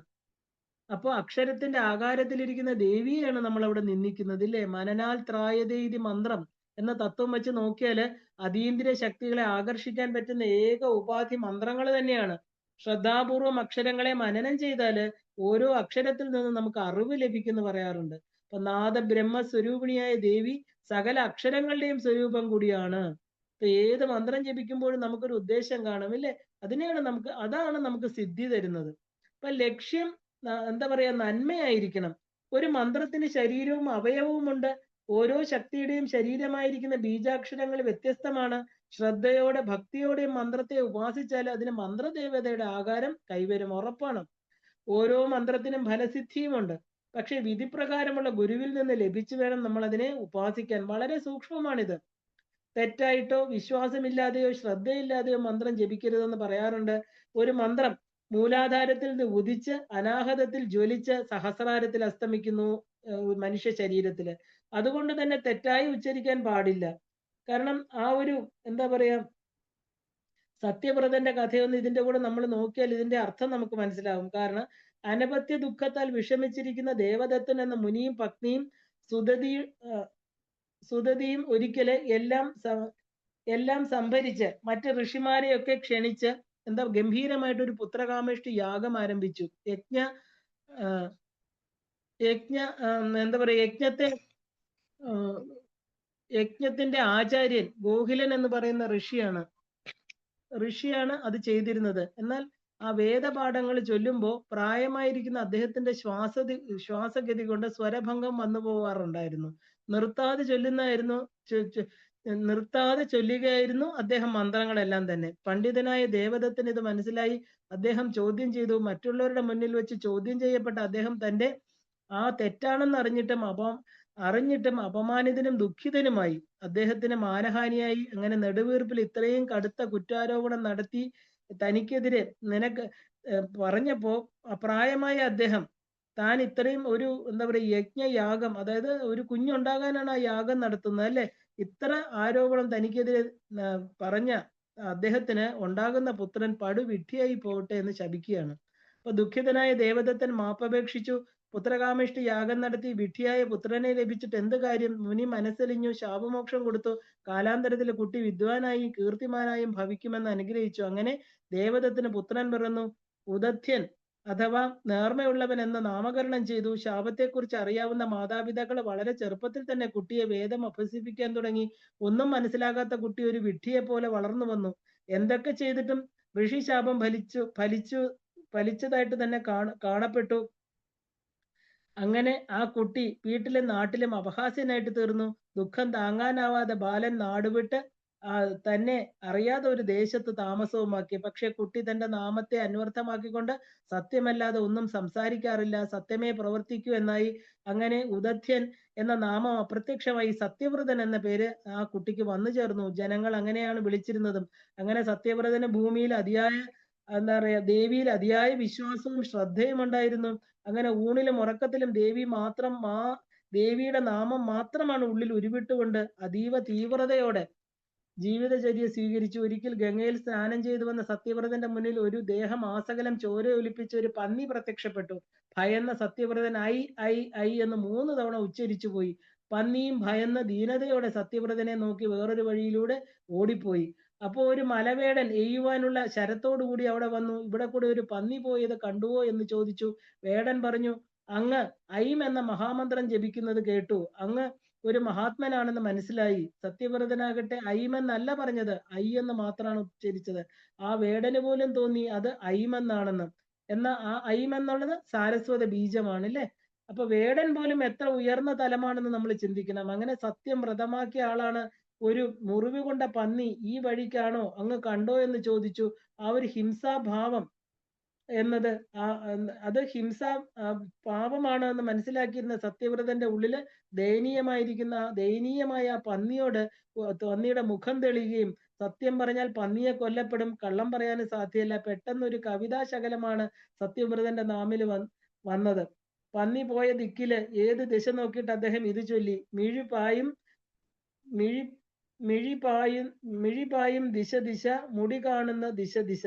തന്റെ മിഴികൾ പോയ ദിശയിലല്ല പന്നി പോയതെന്നും തന്റെ മുടി പോയ ദിശയാണ് പന്നി പോയതെന്നും എന്നുമായിരുന്നു ഉദ്ദേശിച്ചത്. വേടൻ കരുതി സത്യവ്രതൻ നോക്കുന്ന ദിശയെ പറ്റിയാണ് പറയുന്നതെന്ന്. അയാൾ സത്യവ്രതനോട് കൂടുതലൊന്നും ചോദിക്കാതെ ആ വഴിക്ക് പോയി പന്നി രക്ഷപ്പെട്ടു. സത്യവ്രതൻ സാരസ്വത ബീജാക്ഷരത്തെ തിരിച്ചറിഞ്ഞ് അതികഠിനമായ സാധനയിൽ ഏർപ്പെട്ട് ഭുവനേശ്വരി കടാക്ഷത്താൽ വലിയ കവിയായി തീരുകയും ചെയ്തു. അക്ഷരങ്ങളെ നമ്മൾ നന്മയ്ക്കായിട്ട് ഉപയോഗിക്കുന്ന ഏതൊരാളും സർവമന്ത്ര സ്വരൂപിണിയായിരിക്കുന്ന ദേവിയുടെ അനുഗ്രഹത്തിന് പാത്രമാകും. ഈ കഥ നമ്മളെ അതാണ് പഠിപ്പിക്കുന്നത്. എല്ലാ ചിന്തകൾക്കും സാക്ഷിയായ ജഗത് ജനനിയായിരിക്കുന്ന പരമേശ്വരിക്ക് ഓരോ ജീവനെയും തിരിച്ചറിയാം. അതുകൊണ്ടാണ് മനസ്സിന്റെ നന്മകാലം, ആ ഒരു നന്മ കാലം കാണാതെ പോകില്ല എന്ന് നമ്മൾ പറയുന്നത്. അത് തിരിച്ചറിയപ്പെടും, ഉറപ്പാണ് അല്ലെ? മന്ത്രം കൊണ്ട് നമ്മൾ ഒരു സംരക്ഷണമാണ് നേടേണ്ടത്. അത് ദേവിയുടെ സംരക്ഷണമാണ്. ആ പൂർണ്ണമായ സംരക്ഷണം നമുക്ക് എല്ലാവർക്കും ഉണ്ടാകട്ടെ എന്ന് പറഞ്ഞ് ഈ നാമത്തില് നമ്മൾ ദേവിയുടെ സഗുണോപാസന നിർത്തുകയാണ്. ഇനിയും നമുക്ക് അടുത്ത നാമങ്ങളെ കാണേണ്ടതായിട്ടുണ്ട്. ഇപ്പൊ ഇവിടെ നിർത്തുകയാണ്. ഭക്തിം ഭാഗ്യം യശജ്ഞാതിം വിദ്യാബുദ്ധിം ശ്രീയമ്പലം ആയുഷ്യം മുക്തി ആരോഗ്യം ദേഹിമേ പരമേശ്വരി. എല്ലാവർക്കും ശ്രീമാത്രേ നമഃ.